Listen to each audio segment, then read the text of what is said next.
Hello? Yo, Yeah. can you guys Nothing hear yet? me? Yeah. Hey, All right, you gonna mute your mic now? Take that as a yes. Okay.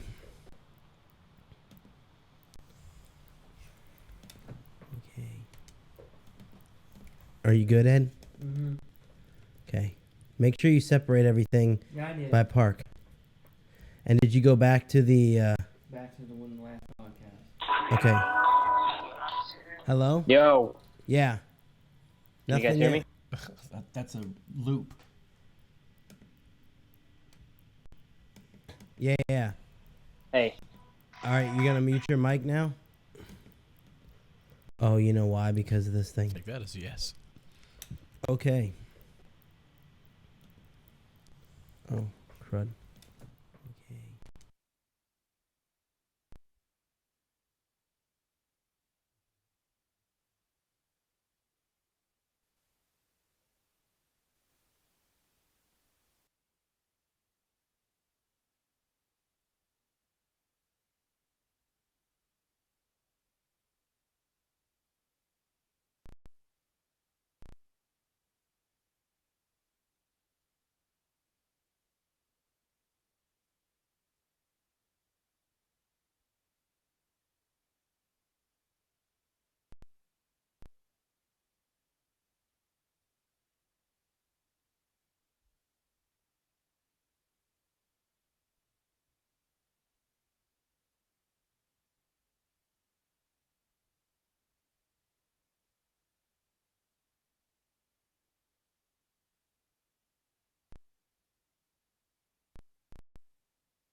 I have you muted, dude. Oh, okay. Just stay muted for a minute. I'll let you know. Gotcha. You'll hear us. All Cool. I right. didn't know that we were doing that. All right, cool. Yeah. I'm muted. Okay. All right. I'm running low on juice. I gotta hurry this up here so Mark can read the news.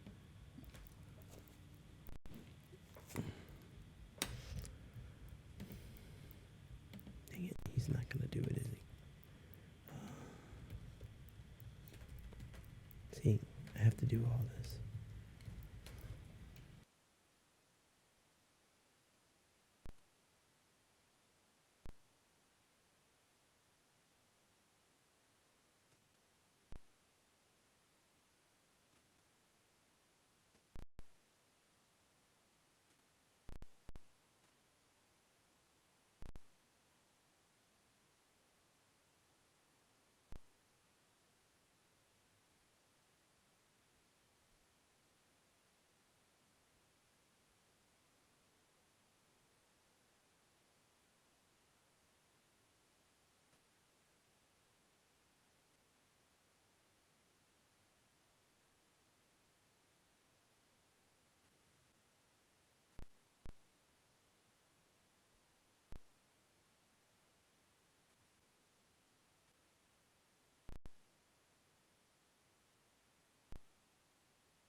our region. Now, let's welcome the three guys featured on this broadcast. Prepare yourselves for Ed, Mark, and Rob. Alrighty, welcome to this week's Mickey Updates the show. I think we're gonna have to get that intro changed. Riding on the bus. We're gonna have to add Fox to the intro. Well, we I should. think we need to make that official. Maybe. Add Fox to the. Maybe. It's gonna cost you $5. Maybe we could incorporate that Fox song in there somehow. That would be awesome. That'll be our intro. All right, welcome to this week's Mickey Updates the show. We are live for you here on YouTube. Fox is with us. Oh.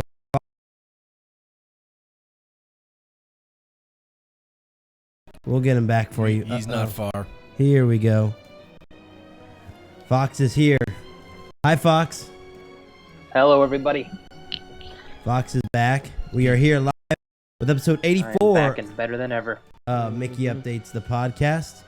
And before we get started with the news of the week, we want to thank our sponsors real fast. We want to start off by thanking Kingdom Strollers, who provides premium stroller and crib rentals delivered straight to your Disney Orlando resort, hotel, or vacation home free of charge. You choose the time of delivery and pick up, and they'll do the rest. Couldn't be easier, so book your Orlando stroller rental today. Visit their website at www.kingdomstrollers.com or call or text them at 407-271-5301. That's call or text them at 407-271-5301. MapleLeafTickets.com has been providing Orlando area attraction tickets for more than 30 years. Visit them today at MapleLeafTickets.com or call 1-800-841-2837. That's 1-800-841-2837. And make sure to see them for your Disney tickets for Epcot's Food and Wine Festival coming up. And for all the other theme parks or anything to do in Orlando, make sure you check out MapleLeafTickets.com.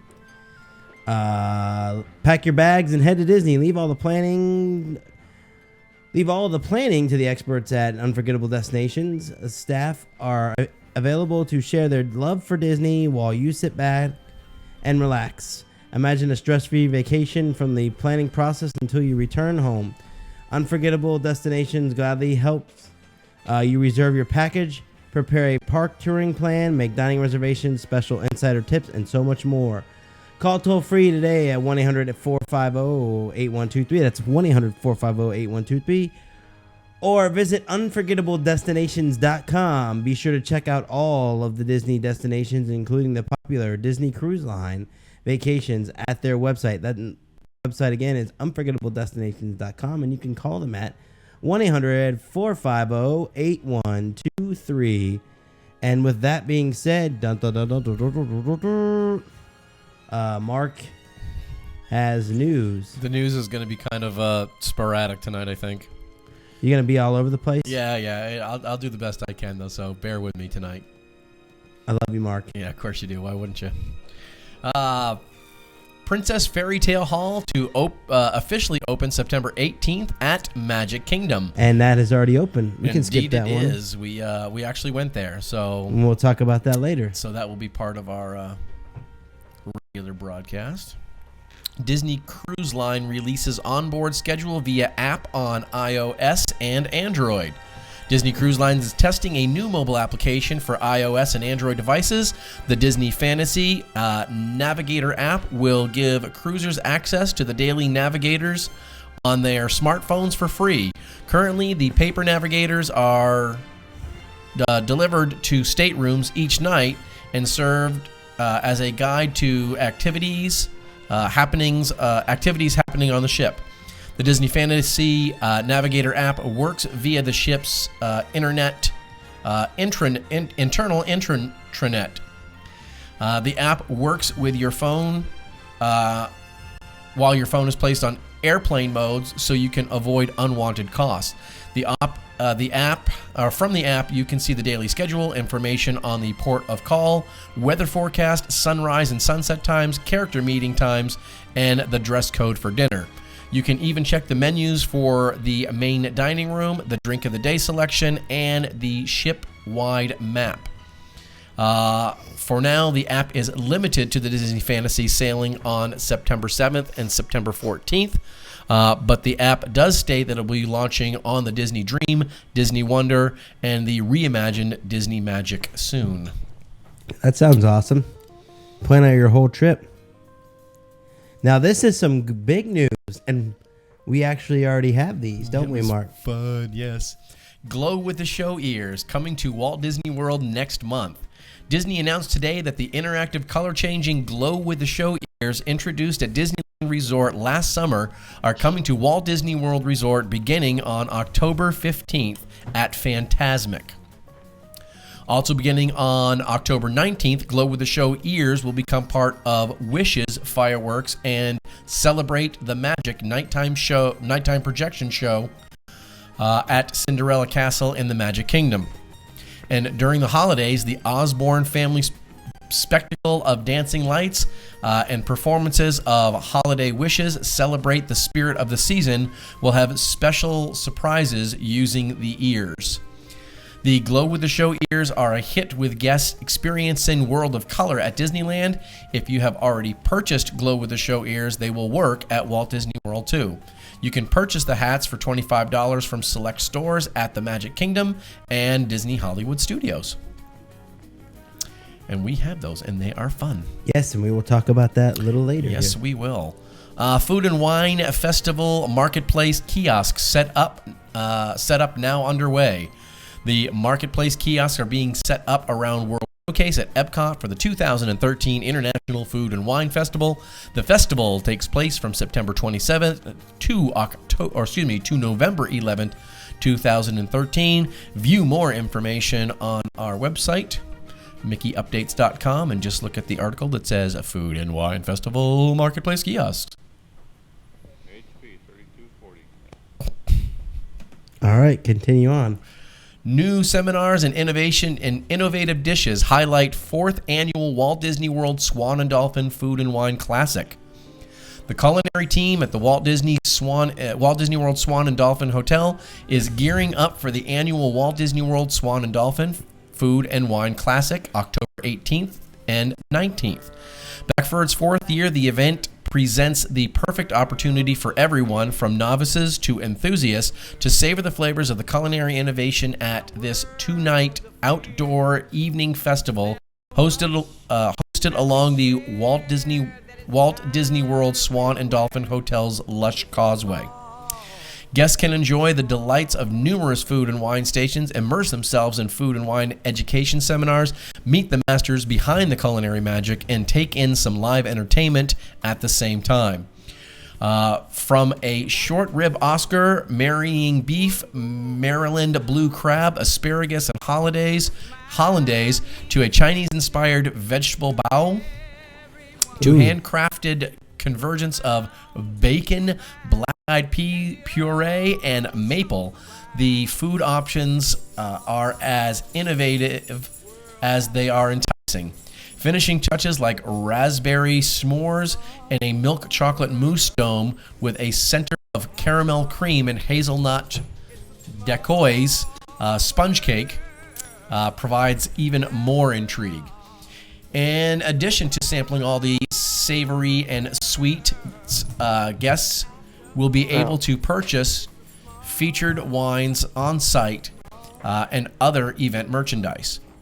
New to the educational lineup is a pasta making seminar hosted by hotel executive chef Robert Borowski. Guests will learn to make pasta dough from scratch and assist with the creation of specialty pastas. The wine education track will feature a new Italian wine, where guests will learn the history of Italian wine and its influence on culture and cuisine. Returning beverages seminars include modern mixology, sake, beer, wine blending, champagne, Riesling, and Spanish wines. The seminars are held by the hotel's certified culinary and beverage experts. While enjoying live entertainment and enticing food and wine samples, guests can also get a meet and greet with celebrity chef Todd English. English is a world-renowned restaurateur who has gained national acclaim through his line of restaurants and cookbooks and his countless other food-related enterprises.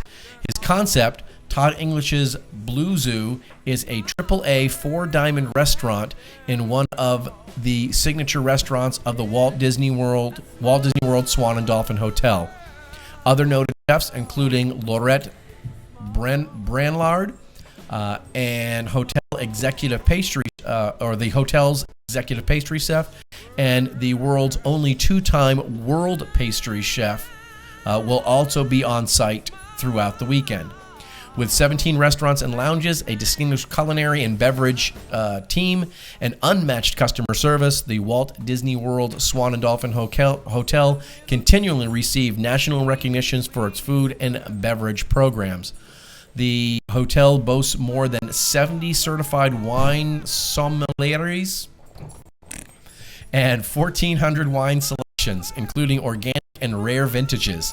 The hotel's restaurants are annual winners of the Wine Spectacular Award and the Excellence in the Shula's Steakhouse, including the Shula's Steakhouse, a 3-time recipient of the exclusive Best of Award of Excellence.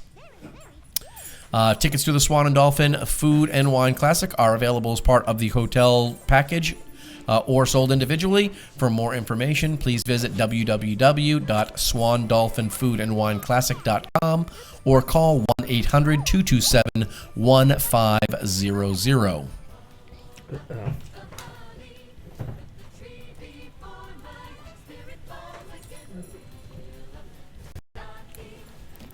I'm trying to make sure we don't go too much out of order.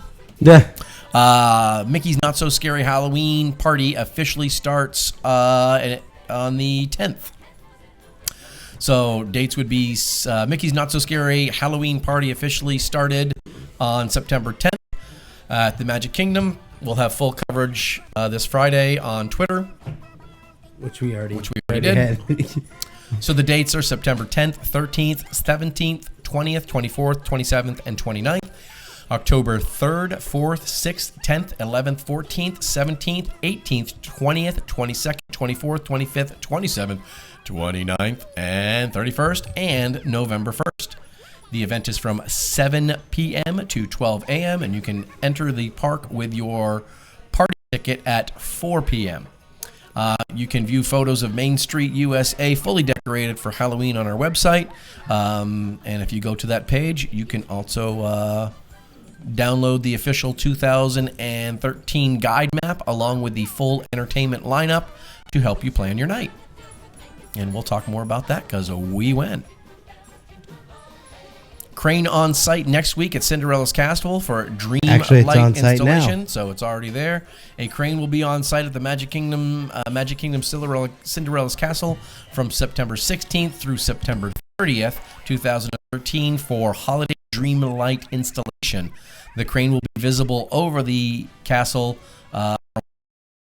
through to 7 p.m. in the evening. So if you're going, you'll see it. Food trucks coming to downtown Disney. The Disney Park blog has announced the food trucks will be coming to downtown Disney this fall. Each truck will represent food from a different Disney park and some of your favorite Walt Disney World restaurants. Enchanted Fare will serve favorites from Disney parks around the world like Croque Monsieur from Magic Kingdom Park, Glass Noodle Salad from Hong Kong Disneyland, and hand-dipped corn dogs from Disneyland Park. Ooh. I think they use real glass. I think they do. The World Showcase of Flavors is expected to feature items from the Epcot International Food and Wine Festival, such as grass-fed beef sliders, pierogies with kielbasa, and lobster rolls. Superstar Catering will shine the spotlight on a wide array of meatball options fit for a Hollywood set. Lamb meatball flatbread. And Namaste Cafe. Namaste. Okay. Namaste. Namaste. Hey. Namaste. Yeah, thanks, guys. Cafe. Did I say that right? Yeah. Cafe. Yeah, Calf. you're good. Plan to feature Crap egg. Plan to feature a nice mix of spices with dishes including butter chicken, slow roasted beef short ribs, and tandoori spiced shrimp. All sounds good except for that glass, that glass. Mm-hmm. No.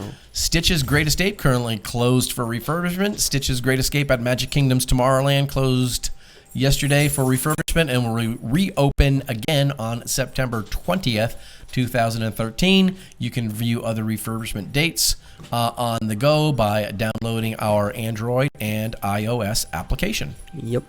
I didn't even notice it was closed. And ever since they've changed it from Alien Encounter to Stitch's Great Escape, I've yet to see Stitch's Great Escape. You don't need to. Yes, you do. No, you don't. Yes, you do. And I don't think I've been to. I actually told one of our friends, Jenny, she's a cast member. I told her and Dave last time we went, or actually when we were at Mickey's Not So Scary, that I haven't been in the Hall of Presidents since probably Well, that you need to go on. 1974 or so. Splash Mountain closing for refurbishments in January 2014. Disney has extended the refurbishment. The attraction is now set to close from January 6th through March 21st, reopening on March 22nd, 2014. That seems to be a long closure for that particular ride. Let's see there. What'd you say? 6th to the 31st? January 6th through March 21st. Wait. It's actually scratched out. No, that's down here. Oh, January, March 21st. Yeah.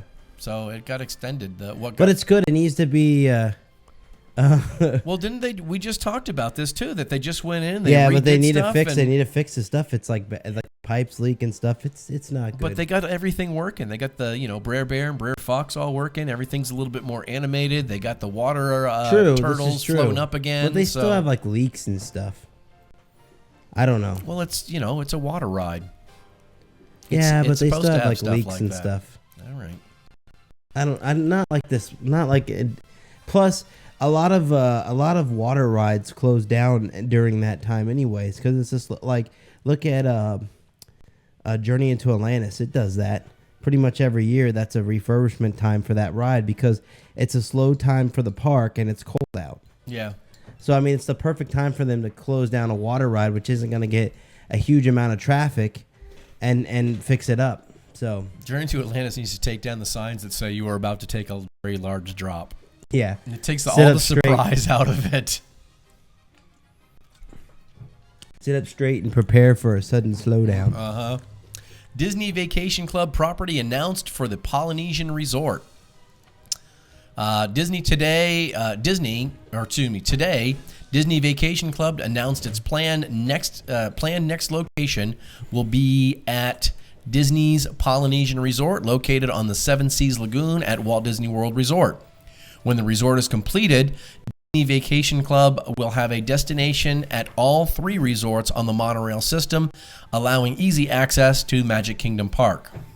Planned development project at the Disney's Polynesian Resort, when completed, will join Disney Vacation Club's 12 other properties, including the villas at Disney's Grand Floridian Resort and Spa, scheduled to open October 23rd.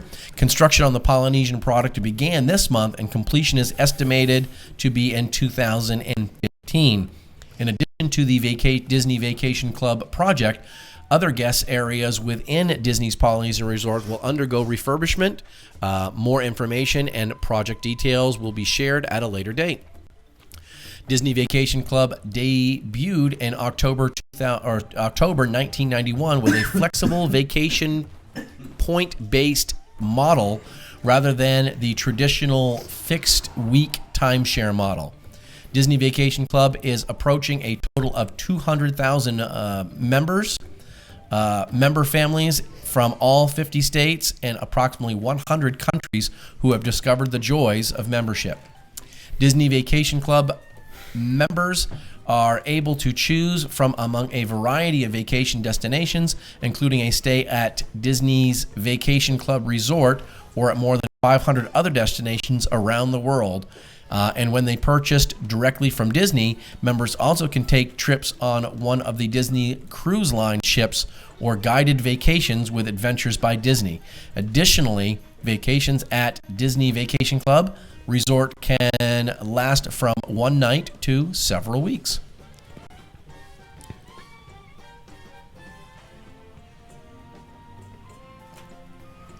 Yo. Walt Disney Company increasing stock buybacks. The Walt Disney Company is planning to significantly increase its stock buyback next year, the media company's chief financial officer said Thursday. Disney will spend about $6 billion to $8 billion on buybacks in 2014, CFO Jay Rasulo said at an investors conference in Beverly Hills, California. That's up from the $4 billion Disney has been spending on repurchasing its shares, he said. Rasulo said the company is boosting its buyback because of its confidence in the company and its upcoming movies. Disney's shares spiked following Rasulo's comments and gained more than a 2.5% at $65.57 in late afternoon trading. There you go. Stephen Curtis Chapman takes the final spot in the Candlelight processional narrator lineup. Stephen Curtis Chapman has taken the final slot in the 2013 Candlelight processional narrators lineup at Epcot's Holiday Around the World. He will be appearing from December 23rd to December 25th, 2013. And if you go to the website, you can also see other people who will be there. Gary Sinise, Neil Patrick Harris, Ashley Judd, Whoopi Goldberg, Sigourney Weaver, Dennis Haysbert, James Denton, Edward James Olmos, Trace Atkins, Steve Curtis Chapman, Blair Underwood, and Amy Grant will also be appearing.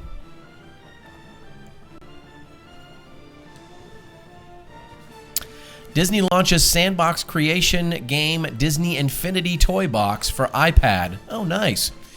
Disney has announced Disney Infinity Toy Box for the iPad, a sandbox world creation game that acts as a companion to the recently released Disney Infinity title on gaming consoles, with content on both games enabled for platform transferring. The app includes over 50 free items for world creation, as well as multi-touch optimized controls and special toys that change various attributes in the world's creation. Captain Jack Sparrow in a sports racing car dash, Sully climbing mountains to find Cinderella's castle, create anything your imagination dreams of. Sync to your console game for complete cross-platform play and unlock even more props, characters, and decorations. I got a buddy of mine at work. He's been playing that. He's been really enjoying it. Oh, looks like we're down to the last couple ones here. And we're moving on to SeaWorld. SeaWorld Orlando returns 75 sea turtles to waters offshore Jupiter, Florida. SeaWorld Orlando's animal rescue team returned 75 sea turtle hatchlings to waters off Florida's east coast today. 10 green, 3 hawksbill, and 61 loggerheads and 1 leatherback were transported by the Republic 7 to a weed line about 14 miles offshore Jupiter, Florida. The weed line is made up of Sargassum seaweed grass and acts as protection and a source of food for the young turtles during their first 2 years of life. 3 of the 74 hatchlings have been receiving care at SeaWorld Orlando for the past several months. These hawksbill hatchlings were found by beachcombers and had likely been washed to shore due to harsh conditions. SeaWorld's animal care team assisted in providing medical and rehabilitative care, including feeding assistance, antibiotic treatment, and radiographs prior to their return.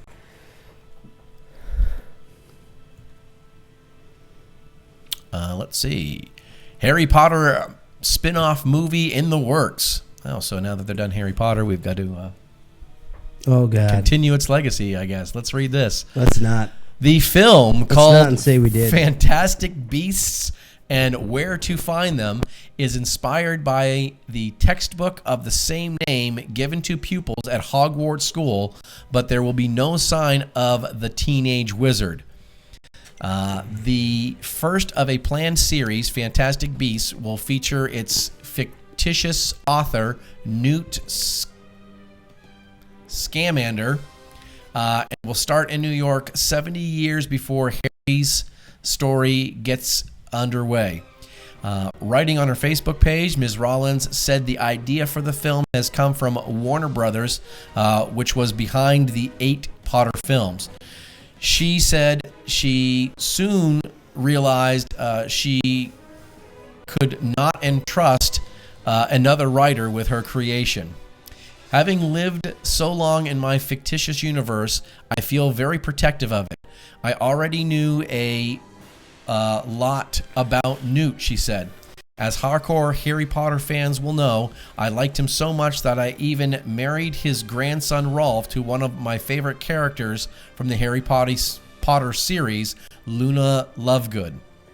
Rawlings explained, although it will be set in the worldwide community of witches and wizards, where I was so happy for 17 years, Fantastic Beasts and Where to Find Them is neither a prequel nor a sequel to the Harry Potter series, but an extension of the wizarding world. The laws and customs of hidden magical societies will be familiar to anyone who has read the Harry Potter books or seen the films.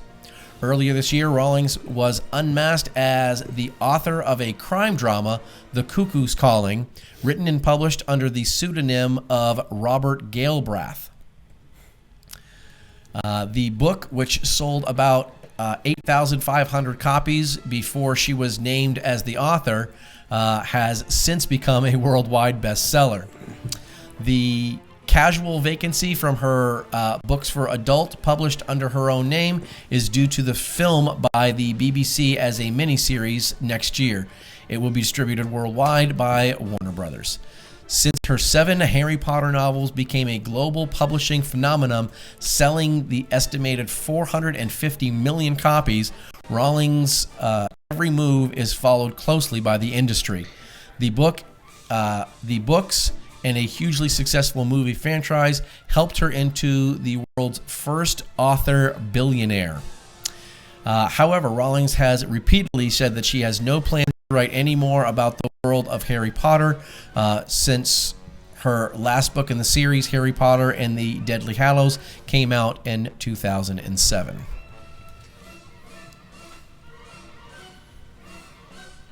SeaWorld Orlando now caring for manatee rescue near Daytona Beach.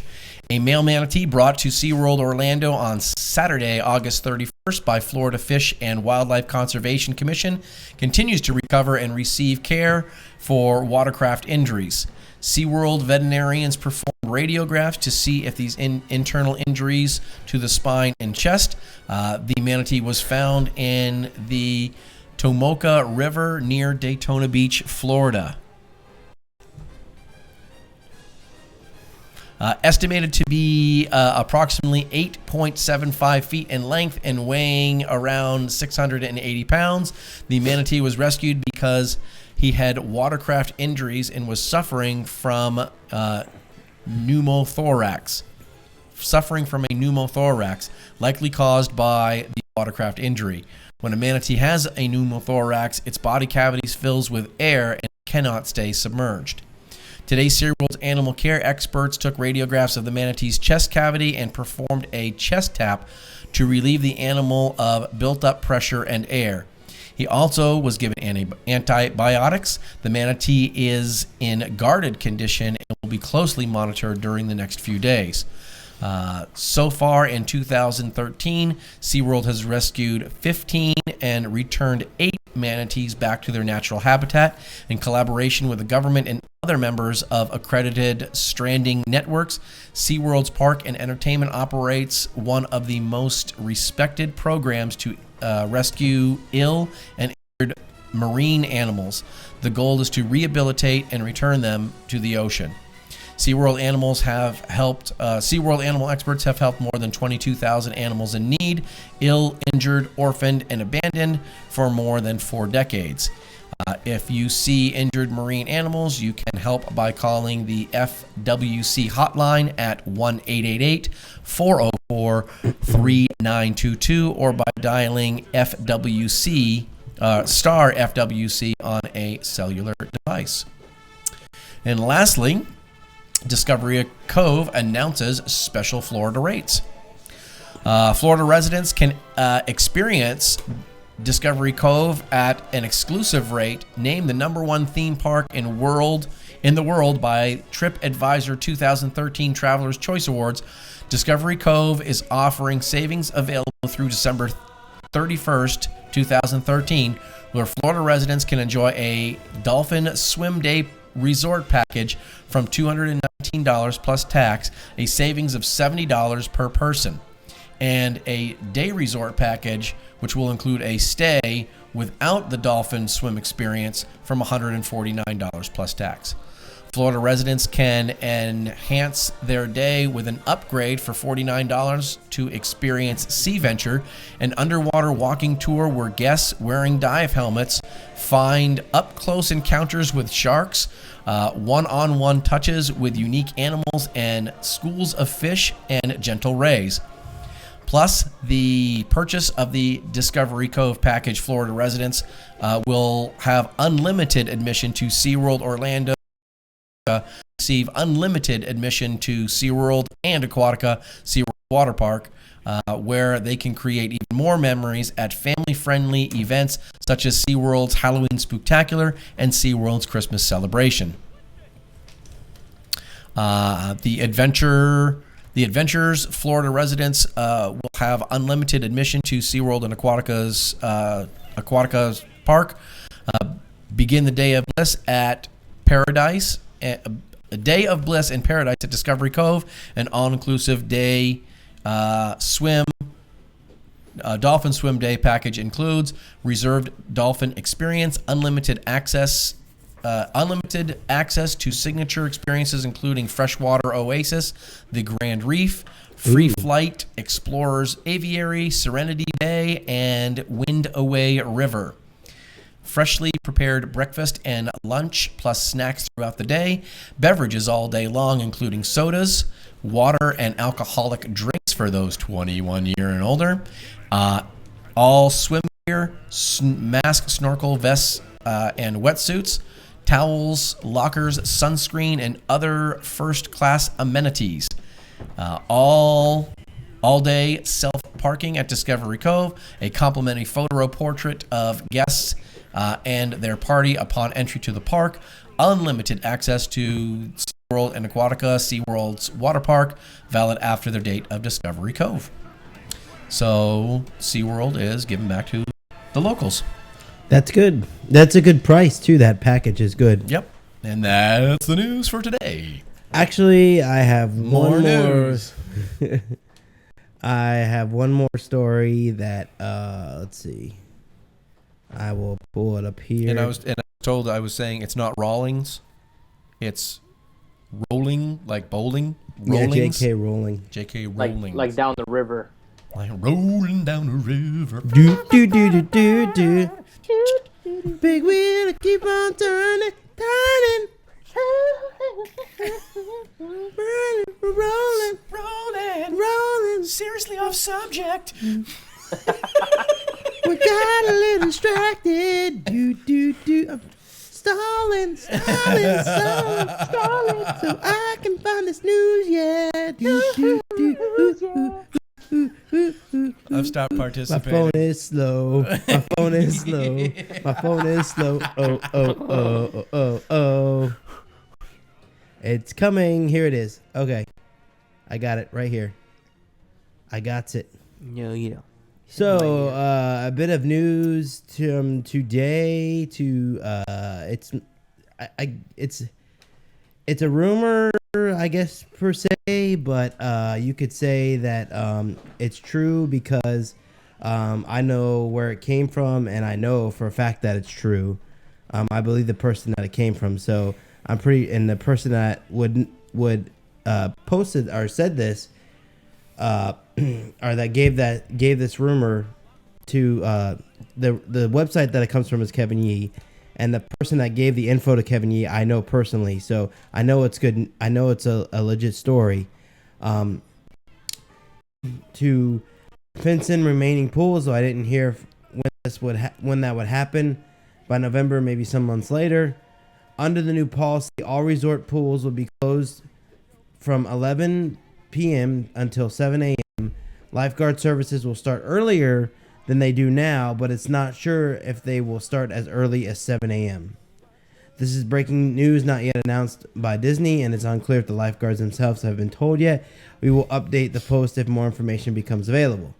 So, I know that I totally know that this is probably going to happen.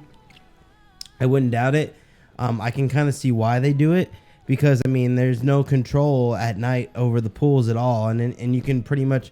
I mean, Mark knows. I mean, look at Fort Wilderness. We were in the pool at 2:00 in the morning. Yeah, there was no control over that. We were digging it too. It was really nice. Yeah, but there was no one there watching us. There was nothing going on. We could do whatever we wanted. Yeah, we were still respectful. Yeah, but there are people that aren't respectful, and there are people that get hurt. It's more about a safety thing, and I know I have a few friends that work as a front desk in a few different resorts. And that's one of the big concerns that happens around Disney, is that the whole safety factor. Middle of the night, no lifeguards, no one knows what's going on. So I can see where they're going with this and why Disney's pulling for that. And they seem to have been stricter with the lifeguards as well, over just certain policies. I've noticed at least I was stayed at Pop Century like last week, and at the pool that we were at, the laptop pool, the lifeguards were constantly doing like spot checks. Seriously doing spot checks. Where they walk up and down the pool and do like an up and down check and make sure everything's okay and so on and so forth.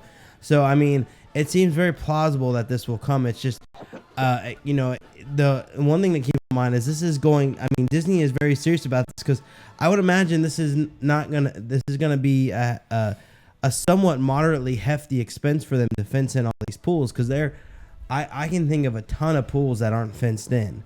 I mean, pretty much every pool, unless it's like one of the super fancy pools, is not fenced in. Well, when we walked over to Art of Animation, all those pools were fenced in. Yeah, but that's about it. Besides, but definitely not at Pop Century. No, and not at like All Star or Wilderness or any really of the hotels.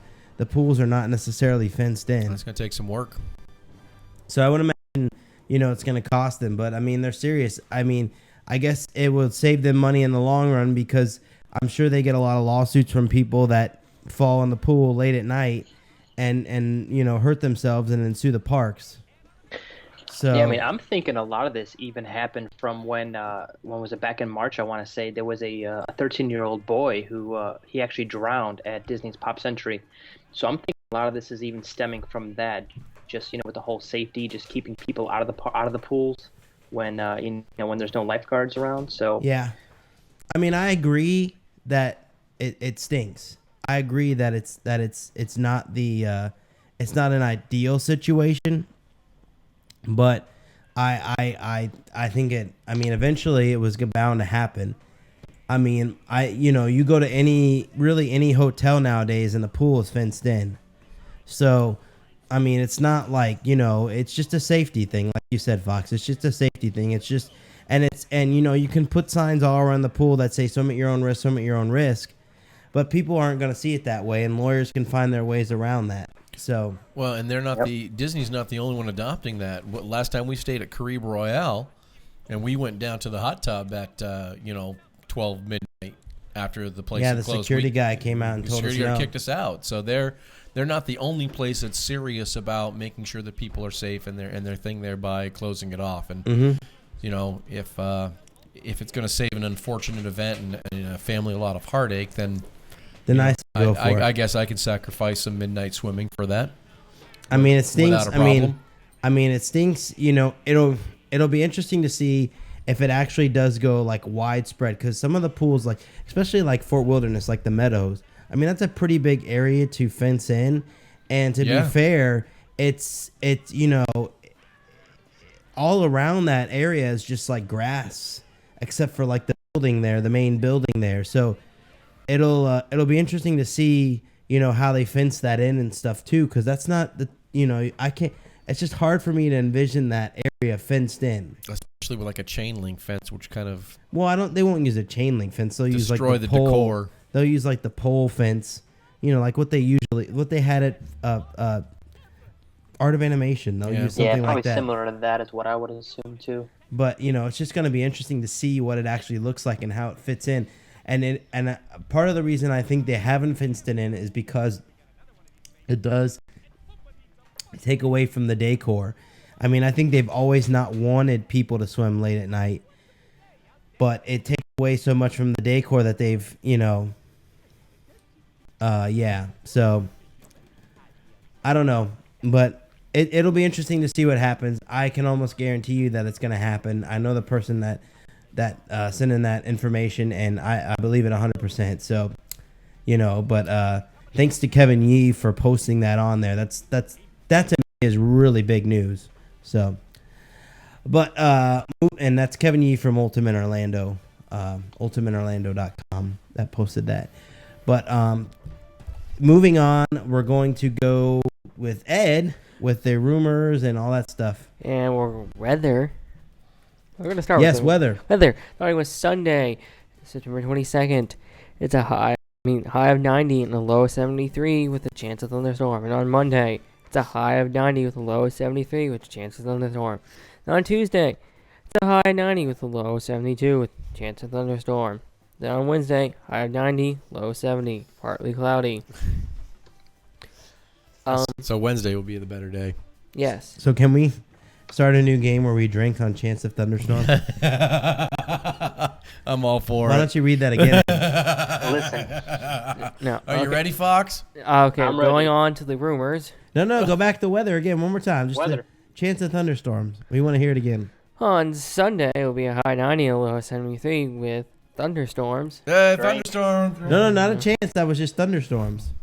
And on Monday, it's a high 90 and a low of 73 with thunderstorms.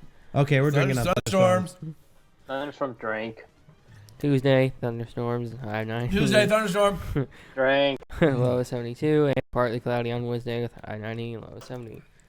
And thunderstorms. I know Thunderstorm. Florida. Thunderstorm.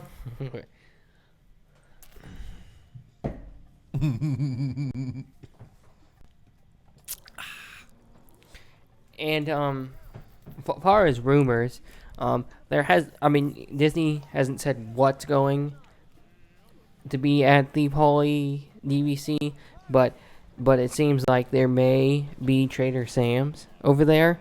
What it seems like is, I guess right now you could say it's going to probably come over here. Yeah. But the thing is it either going to be at Downtown Disney or at the Polynesian DVC? So there's that.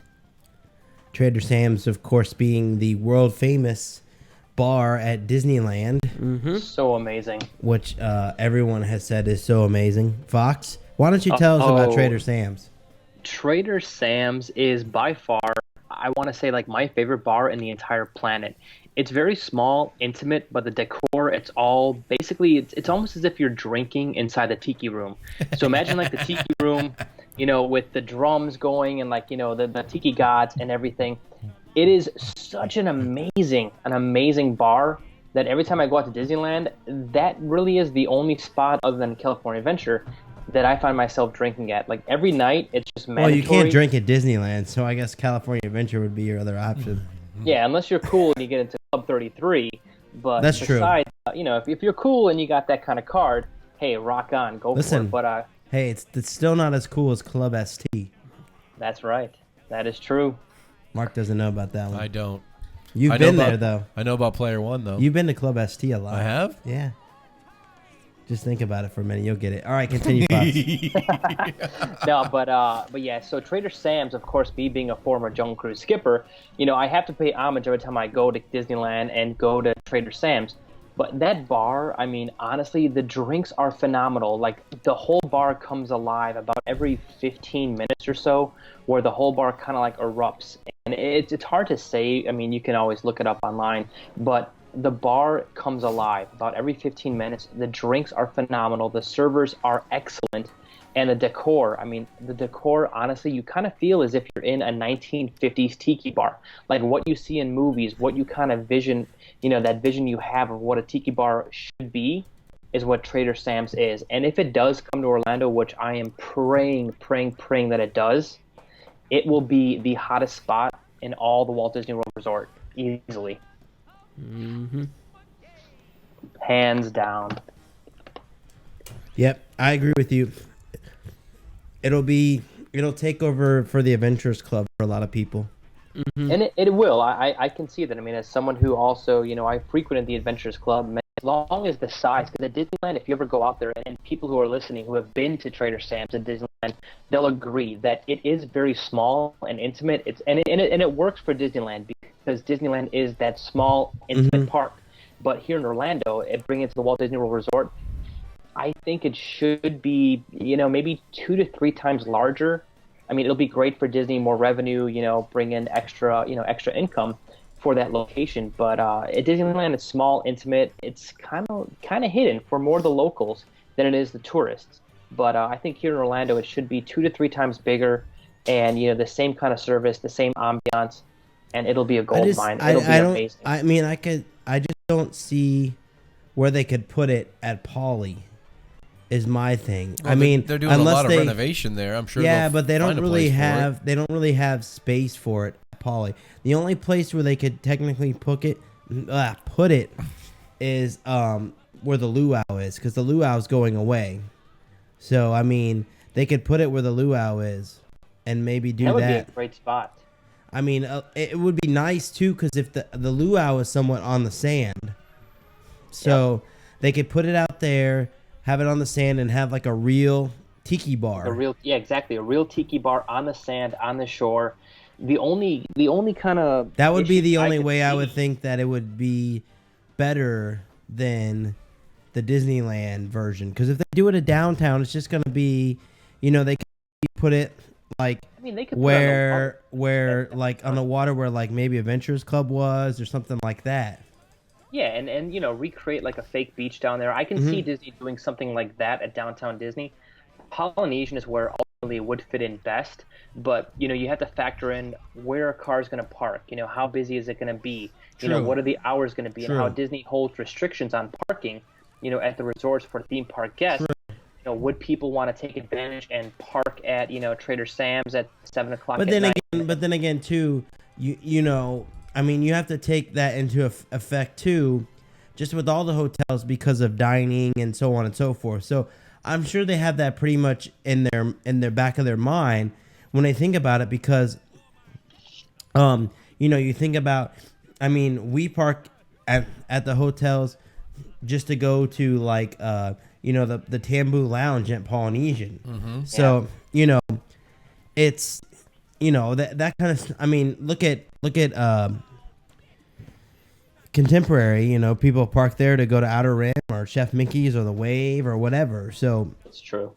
I'm sure they have that portion of it they don't mind doing, because I think there's only a small amount of people that are locals that will actually park there and use that parking for Trader Sam's. I think most people would park at the TTC.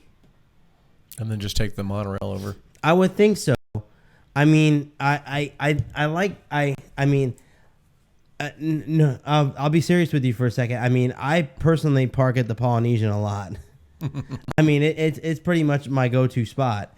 But but most of the time I either eat at Captain Cook's, or I stop later on and get a drink at Tambu Lounge or something after the parks. But I do park there and take the monorail. I take advantage of it. I'm not suggesting that you do that by any means, way, or form. I don't think you should do that, for, if you're going to just the parks, I say park at TTC. But most of the time, I just park at Poly just because I'm going to eat there or something. So, I mean, I'm sure they account for that stuff. You know, I don't know. Yeah. And then the other thing I like to think of too is most people would feel bad about parking at the Poly versus parking at the TTC. They feel a lot better parking at the TTC. So, but yeah, was there anything else? Nope. Okay, That covers it. Right. so Trader Sam's. That's it. So okay, moving on from that, we got a few things to talk about here. I want to start off, excuse me, with talking about last Friday. Actually, I'm going to start out with something else here. Last Thursday, we got to participate in the Blogger Bowl, which is an event that was hosted by Attractions Magazine, and it was to a charity event to help out Give Kids the World. And we participated in this event. Fox was on our bowling team, and he bowled with us. Oh yeah. And we took second place in the tournament. But next year, don't worry, if they do it again, we'll get you first place. Yeah, we now know the rules. Now we don't know the rules better. But it was an awesome event. Yep. We had a lot of fun there. The food that was provided by Splitsville was great. We had fun bowling. There was all kinds of crazy things going on. I know Jeff Lang from JeffLangDVD.com. Jeff from JeffLangDVD.com had to sit on the bowling lane and throw the bowling ball like a toddler. That's Jeff was Lang awesome. from JeffLangDVD.com. And that was a Jeff Lang from JeffLangDVD.com. We're gonna make sure we get that in there. And Denise from MouseSteps.com had to watch this. That's a Denise from MouseSteps.com because they were on the same team. What was really funny wanted about to it give them a is plug. as part of the money, the fundraising that they did, you could pay a certain amount of money to the event and sort of send a Handicap. a handicap to a teammate, on another team, or somebody on the other team. Rob actually had to Bowl do something I blindfolded. thought was pretty dangerous. Yeah, bowl blindfolded. We kind of had to set him up to make sure that he just didn't. Yeah, that didn't. lob the ball into somebody That was else's not lane, good. or worse yet, into the kitchen. So Yeah. So what happened is his ball came back with a whole bunch of sushi on it. No, I'm just kidding. Yeah, I was going to do something or try to do something that was a good shot or try to do something, a regular shot, and I got started and I was like, nope, it's just not gonna happen. So I just let it go, and we went from there. So no, it went right into the gutter. pretty much, So which we only lost by like 5-10 pins. Yeah, which and that would have the been fun thing about that is gutter. if we wanted to get rid of our handicap, we just had to pay twice as much as what the person paid for the handicap. So they did a really interesting thing to even help the competition be a little bit more exciting and a little bit more inventive. So I had a lot of fun. I have to tell you, I had a lot of fun. It was a good event. It was definitely a good event. DJ Elliott was the DJ. He gave us a preview of the Villains mix that they did on Friday for the Villains party. The Jim Doyle, who is one of the is the head guy from Ultra and Cheers, was the announcer. It was great. It was just an awesome event. A lot of the blog sites came out and had a good time and bowled and raised money for Give Kids the World. And then later on that evening, we got to participate in the Blogger Bash, which was an event at the Give Kids the World Village. And we actually got to check out the Give Kids the World Village and see what the facilities are like and so on and so forth. We had a wonderful tour guide. And It was we amazing. had an excellent tour guide. And, I have to say on a serious note, hearing some of the stories of the kids that go there and hearing, basically how they get to go there, which, basically this is like, going to the village is this is going to be pretty blunt, but this is the best way I can describe it. And if I'm wrong, Mark, please tell me. I'll let you know. But 7 days Christmas there. They had Santa giving out presents. Perkins provided a holiday turkey meal for them. One of the neat things that was really cool in the was it Hasbro? I think it was either Hasbro. Yeah, they donated a lot of stuff. Hasbro donates a lot of stuff, and all the rooms that the family amazing rooms that we got to actually go into was they have, I forget the name of it, but there was a room in the back, and it had the most amazing model train set. Oh yeah. That I've ever seen. That was in Amberville. I know that much. Amberville, yeah, that's right. Yeah, Amberville. Yeah, and they actually had like sort of a mini arcade with pool tables, or a pool table in the back there as well for the families to relax and play video games. And there were some arcade machines, and there was the pool table, and there's mini golf, and then there was this amazing train set that there was like 4 or 5 guys that actually all they do is donate and maintain the train set. And I mean, when you see this thing, it's huge. Did we post pictures on Flickr? Oh, we did. So you can see pictures of this. Let me actually see if I can pull one up for you so you can see. You better pull one up.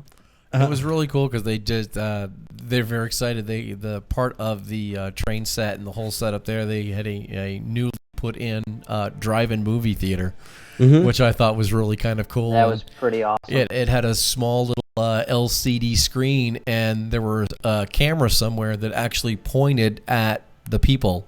So it pointed at the people looking at the thing there. So you were the actual people on the screen. Mm-hmm. And one cool thing that I think as well with that whole train set is that it was interactive. It's not just a model train set that kids could go in there and look at and like, oh, wow, look how awesome it is. But the whole thing, like 2 sides of it, were just lined with little buttons. And when kids could walk around and push a button, it would activate the circus. It would activate the trolley. It would activate the drive-in. Yep. You know, everything. Buttons. Some sort of different activity, and you know, you could see it was just amazing. Let me see. I think I have a picture here for you guys. There's the drive-in. Just so you can see one of the sections of this here, and I'll pull that up for you in a second so you guys can see. But you know, it was simply, I mean, it was just so beautiful to see the grounds, and everything is well maintained, and they just do a fantastic job. And they even had like a trolley service to take us from room to room, or from the different places inside the facility. And you know, there's just a lot of people there, and they donate their time, and it was just really neat to see people giving back, and such a great cause. I mean, when you like we've said multiple times, you know, you see the families that are there, you see the kids, especially later on that evening when we actually went into one of the areas and saw them doing like a Christmas party in one of the rooms there, and seeing the kids actually having a good time and being able to forget that they're sick for a week and just be a kid. I mean, you know, that's something that I think we take for granted. You know, we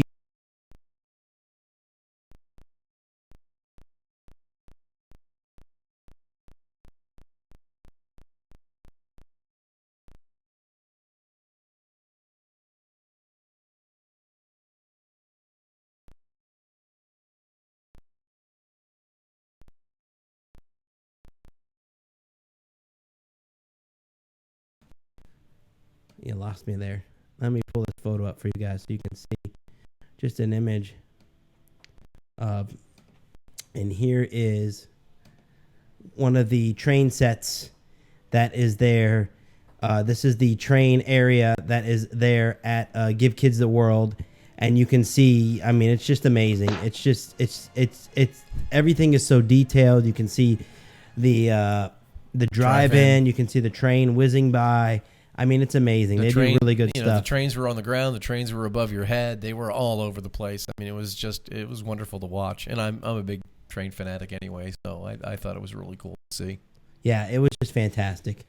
So, but we had a great time there. You should all donate to Give Kids the World. We'll try to set something up soon here, some type of donation system for Give Kids the World, some type of event for that, where we'll give away stuff and provide, and you guys can donate to Give Kids the World. I mean, it really is a good charity to donate to. And if you're vacationing, here and you want to add an extra day and give an extra day to Give Kids the World, I mean, I can't tell you how amazing that would be to give them that day. I mean, just one day means so much to them because they constantly need volunteers.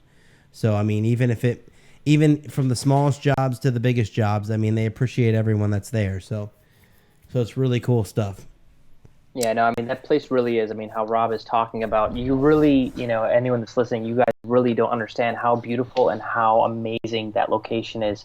Even for myself as someone who, walking into it, never been there before, read about it, heard about it. The first thing I did that night when I got back home was I signed up to become a volunteer. And, I'll be going through that whole process next week. I have my interview set up where I'll sit for a 2-hour course. But, luckily that I live within a 10, 15-minute drive of Give Kids the World, that's going to be my new hobby, is giving as much time there as I can, because the place truly is remarkable. We talk a lot about Disney. We talk about Universal. We talk about all the parks in Florida that embody magic. But when you go to Give Kids the World and you think about it, you talk about it, you hear about it, and when you really get to experience it, that is the real magic. That place is what magic is about. So, I mean, Rob said. And not just for the kids, even for the people who volunteer, seeing the smile on the children's faces and knowing that you're making that big of a difference is a good feeling as well. Yep. So. No, it's amazing. It's I know definitely worth giving an extra day to your vacation for. And I know as far as our team, even though we live further away, we will be definitely donating some time when we can get together, and we will definitely be going over there. I'd love to. And donating some of our time to Give Kids the World. I would get a lot out of that. Yeah, so it's just so amazing. So definitely check that out and donate to them. And we're very glad to have participated in the Blogger Bowl, and we're very glad to have been given the chance to actually check out the grounds and really, see what it's all about and really learn about it. So, and I imagine next year at this time we'll be doing the Blogger Bowl again. Yeah, or so, I hope so. And hopefully checking out, Give Kids the World again. I would love to go back and taking home a trophy. So, moving on from that, we're going to go that the day after that we had multiple things going on that Friday. It was a busy day. That was Friday the 13th. There was multiple things going on. We had the Villains Party, which Ed is my hero. I mean, Ed, I can't say enough about Ed on the 13th. I mean, he sacrificed a Parks Blog party at Magic Kingdom to go to the Villains Party and sit there and get video for you guys of the DJing, just the party, what's going on. I mean, he's held a spot for probably 4 or 5 hours, just sitting there and up at the front to get you guys, video and so on and so forth. So, I mean, it was just, I can't say enough.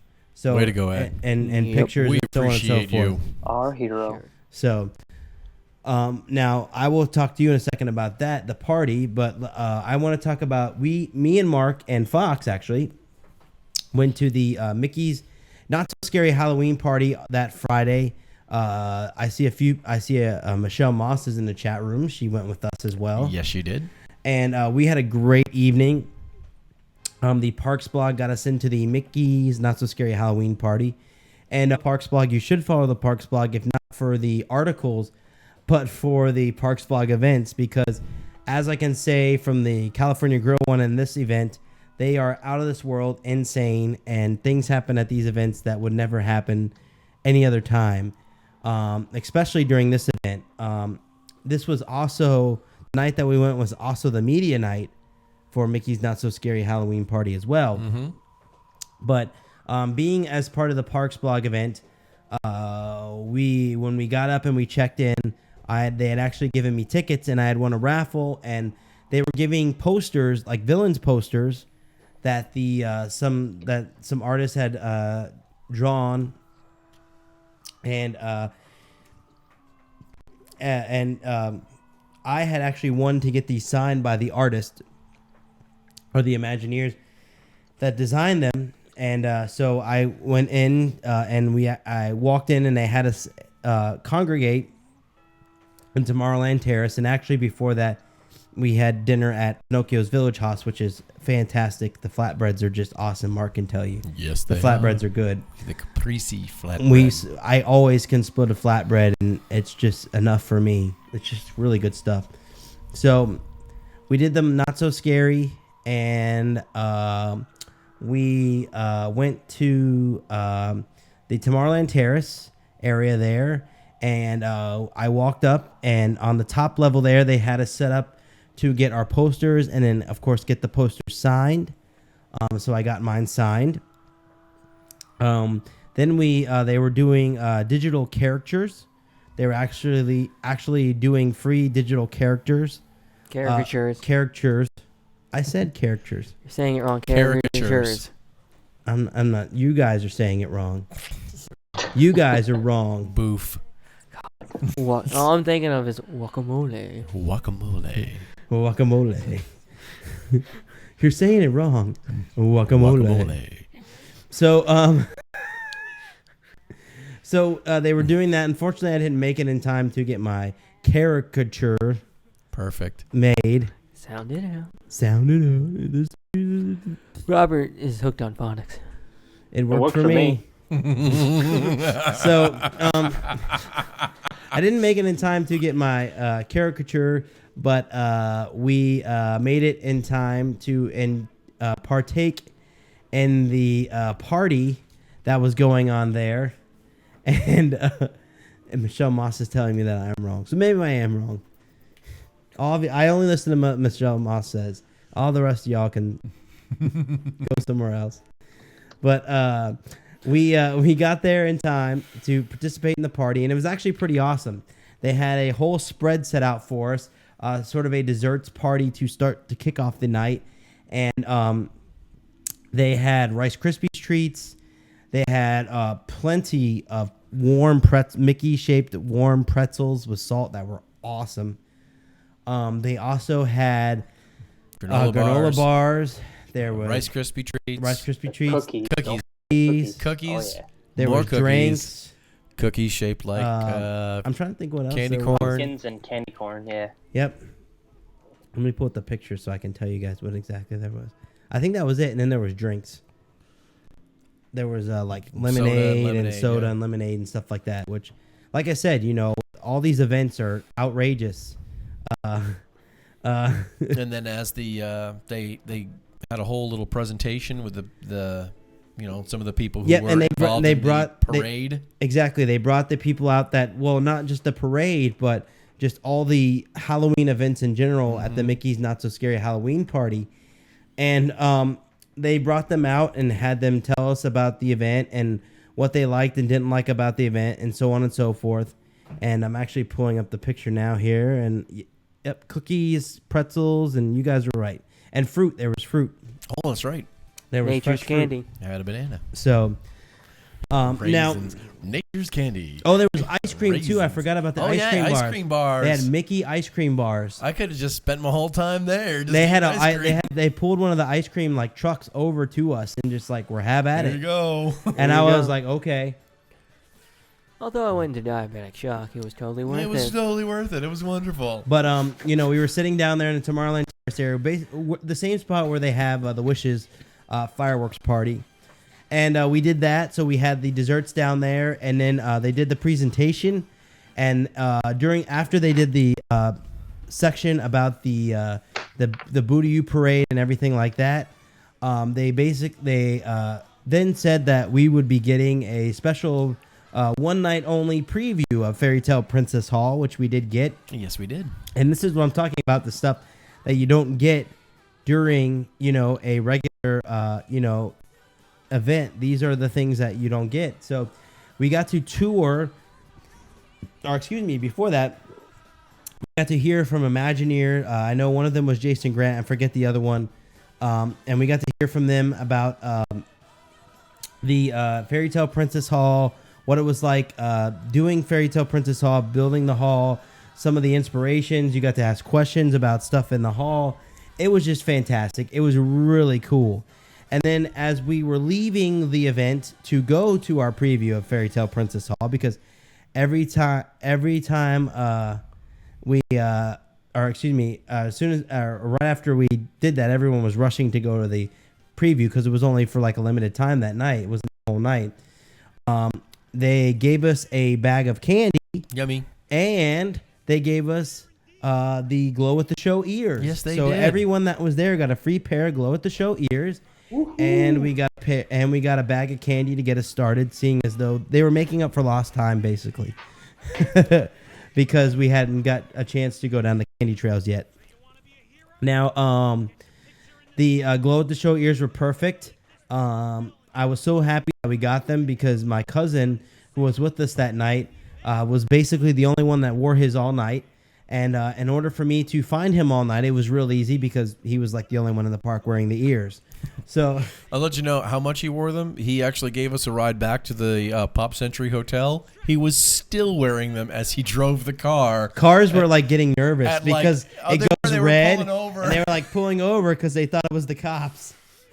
Yeah, it was great. It was pretty funny. So if you want to fool some people but possibly get pulled over yourself and get yelled at, wear your Glow at the Show ears while you're driving. Well worth it. Bro. It was pretty interesting. So we participated in that. We did the Fairy Tale Princess Hall preview. Now, Fairy Tale Princess Hall is fantastic. It's where Snow White's adventure used to be. Now, the only in Fantasyland. The only thing that I'll say that I don't like about Fairy Tale Princess Hall is they do there's Cinderella and Snow White are the main princesses, or excuse me, Rapunzel and Cinderella are the main princesses, if I'm not mistaken. Yes. And they always have a visiting princess with them. Wendy is asking about the Glow at the Show ears. The Glow at the Show ears, I believe it's Phantasmic.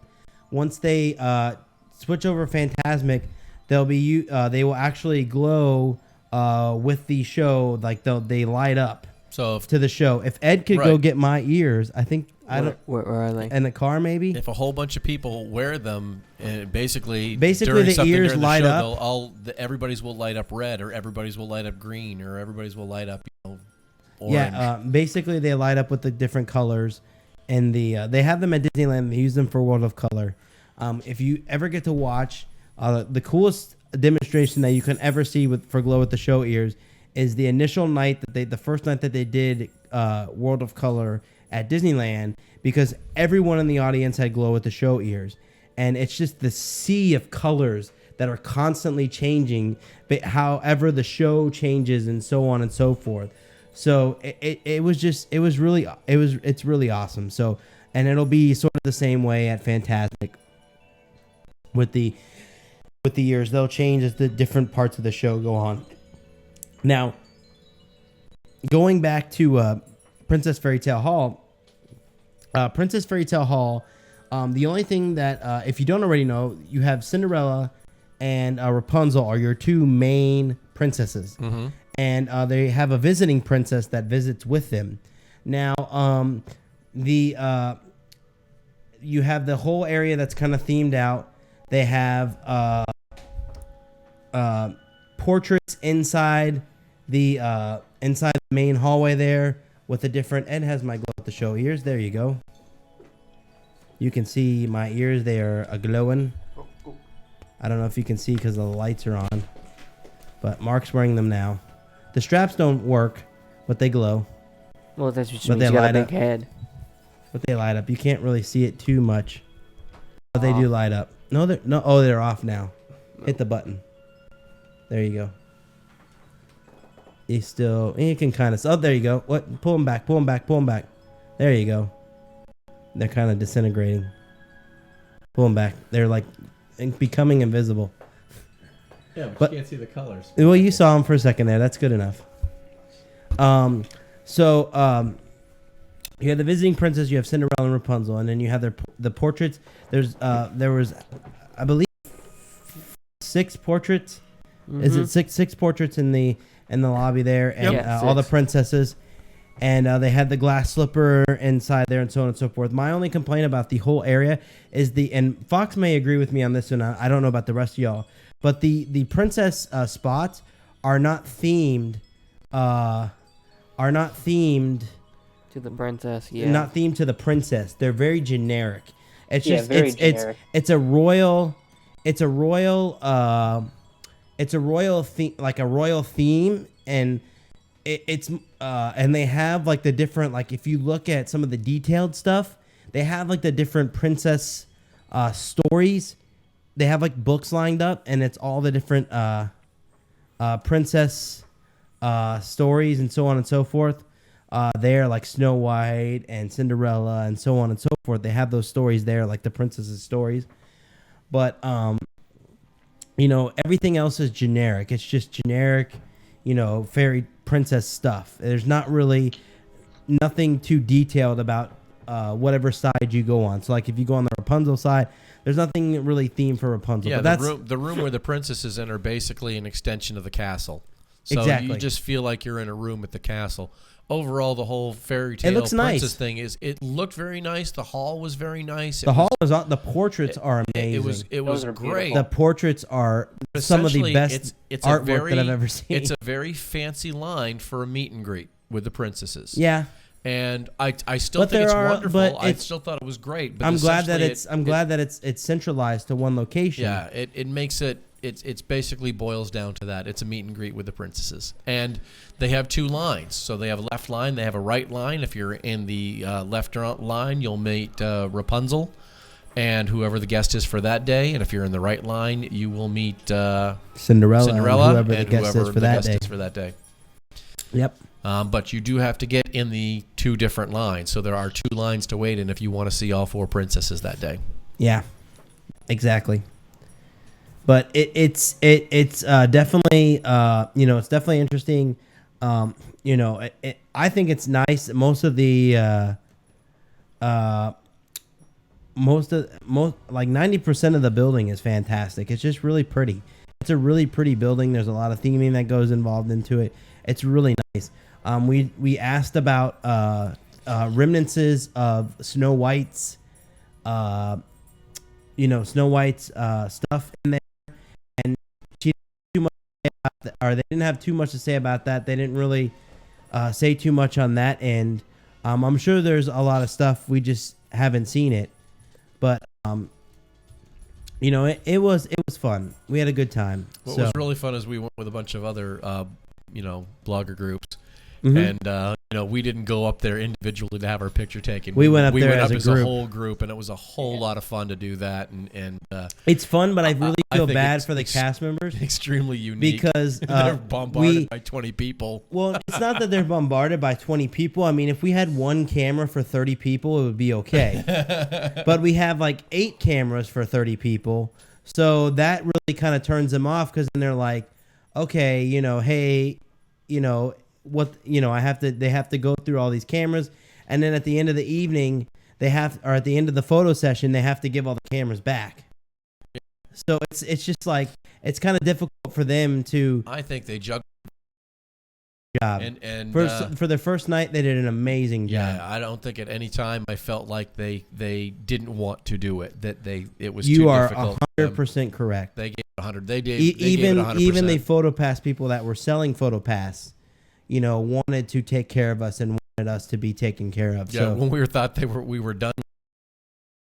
Another one, click. Wait, yeah, don't move, stay in place. I felt bad because we had all these pictures to go through and so on and so forth, or all these cameras, and I felt bad. But they, like Mark said, they went through it and had no problems, so on and so forth. Let me see. I have some pictures here. Let me see if I can pull them up for you guys.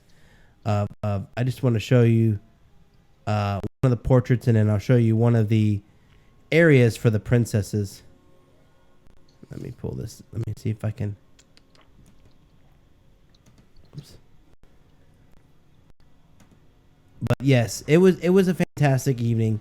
Or it was a fantastic first preview. We went back a few days later and checked it out again, and it was just as fantastic. We had a great time. We saw both princesses again, and it was awesome. I highly recommend checking it. Or if you're not even don't really even have any fans, I mean, it's still really cool just to check out the ornateness of the area and just see everything that's in there. So here is the Rapunzel meet and greet. I'll throw this up for you guys so you can see. Maybe. And there's Rapunzel right there. And then here is one of the portraits. If you're watching online, you can see this. If not, you can go to our Flickr page and look. Here is one of the portraits that is in there, that hand-drawn portraits in that area, which are just, the portraits are out of this world, I have to tell you. I mean, completely stunning. So, so it's really cool. So awesome stuff there. Definitely have to check it out. You can get fast passes for this at right next to like PhilharMagic. They have or actually in between Peter Pan and PhilharMagic, there's a fast pass station for the princesses, and you can get your fast pass there to meet the princesses and so on and so forth. So it's actually really cool there, and then you can go in and meet them, and it's just fantastic. So we had a great time there. It was fun. So moving on that evening, we actually continued the evening on afterwards. This was the point of the evening where we decided whether or not we're going to do the go to Hollywood or not, and by that time Ed was there and the lines were insane, so we skipped that. It wasn't now. The whole thing was insane. You could not walk down the main street of the place. Now, it was absolutely It was packed. pretty crazy, and I agree to that. Since I showed up about 15 minutes before, like the fireworks, give or take, and it was a complete madhouse. Now moving on, we actually after that event went back to Tomorrowland Terrace, and they had a dessert party set up for us again for the Hallow Wishes fireworks. Hallow Wishes is a fantastic fireworks show. It uses the 360 fireworks, which are not the 360, but it uses the perimeter fireworks, excuse me. And the perimeter fireworks are out of this world if you haven't seen them. That's fireworks basically to the left and the right instead of just in the middle. The fireworks that go around the park, and it was just awesome seeing that show. And you can see the video of that I recorded from that area on our YouTube page.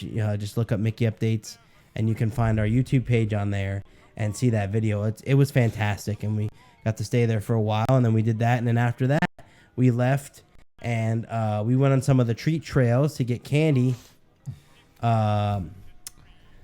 When we went to the treat trail, one of the most unique treat trails that they have this year for candy at the party, I have to say, is the Tiki Room. Yep. And basically what it is they have a treat trail that runs through the Tiki Room, and they open up the doors and you walk on through, and they walk you through, and they have all the characters, all the birds are hanging, all the effects, all the animatronics are hanging down, and they're spinning around and doing some type of motion and so on and so forth. And they have the motion, and we did go through there and get some candy, and then we did a few rides, and then we actually hung out for the Boo to You parade.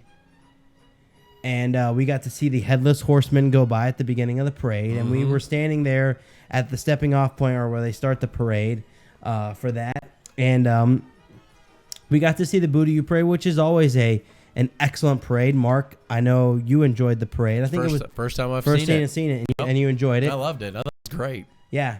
And Fox always enjoys the Boo to You parade. Oh, always. So it's just an awesome parade. You know, you have all the characters going through. At this parade, we had a substitution. We had the evil stepsisters are not usually in the parade, and they were in the parade this evening. They were. Yes, they were. They were in cages, too. So yeah, it was great. They weren't going to cause any trouble. It was just an awesome night. It was really cool. So I had a great time there, and we'll be going back sometime soon to that. It was fantastic. So really cool stuff there. Great event there.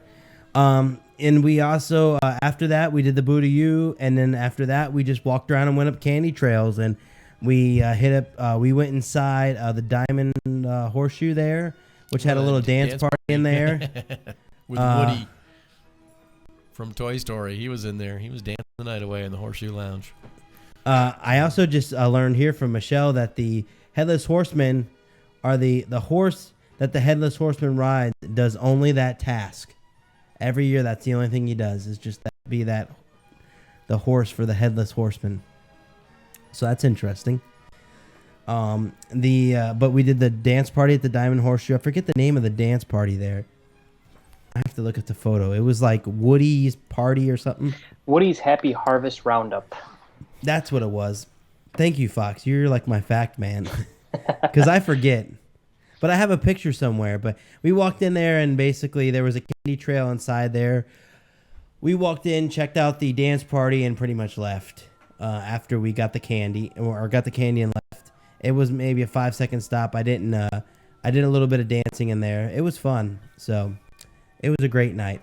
Now we after that continued on to more, like I said, more candy trails, and I always loved the candy trail in Tomorrowland. The little strip there that goes from Tomorrowland to Storybook Circus on the back there, they have a candy trail. And last year, whenever they had it last, I don't know if it was last year or the year before, because I remember one year it was closed. They actually had the candy trail was both ways. You could start in Storybook or Tomorrowland, and then go either way. This year it's only one way, which is kind of understandable. Yeah, it's understandable to an extent, but not really, because they have the way those I don't know what you call them, like little roundabouts go in those areas. You can literally have two directions going through there, because they put the candy stations. There's about 2 or 3 roundabouts in there where they put the candy stations, and they could go left and right. Absolutely, they could have done it that way. I think they did it the way they did it on purpose and made it one way to disrupt the candy flow. To discourage you from just making a big circle for an hour. But once you leave there is a candy stop by the Tomorrowland Speedway, so you can go in there and get candy. And you have to kind of decide what you're gonna do for. Well, considering we had our spots and things already set up, you kind of have to have to plan your night a little bit and kind of decide what you're gonna do, whether you're gonna get the candy or if you're gonna focus more on the shows and whatnot. Because you can, like, literally what I did when I went in there is they gave us these small bags, and I was like, no, that's not how this works. You go to the gift shop, you get the biggest bag they have. I got the bag sitting in there. It's loaded with candy. That's what you load up with candy. Rob didn't lie, because he was just like, yeah, the only downside about going to this event is by the end of the night, your bag is so heavy, you don't want to carry it anymore. Exactly. And mine was so heavy, I'm shifting it from hand to hand. But and not only that, it was so awesome. It was so awesome because they gave us pretzels at that event, so I had like a pretzel in my bag that I was working on all night. So carbs. Yeah. So I had a snack for the whole night. It was great. It was just an awesome event. The Parks blog has done it again. We had another amazing event. It was just fantastic. So thank you. I really appreciate the Parks blog for this app. And you also, with the Magic Band. The Magic Band is basically a plastic band. I have mine here. I wear it all the time. And it has my pass on it. And it has my pass attached to it, so I can use this for park entry. It also has my FastPass Plus attached to it, so I can use it for when I do FastPass Plus. I can use it for that. It's basically everything that I need for the park.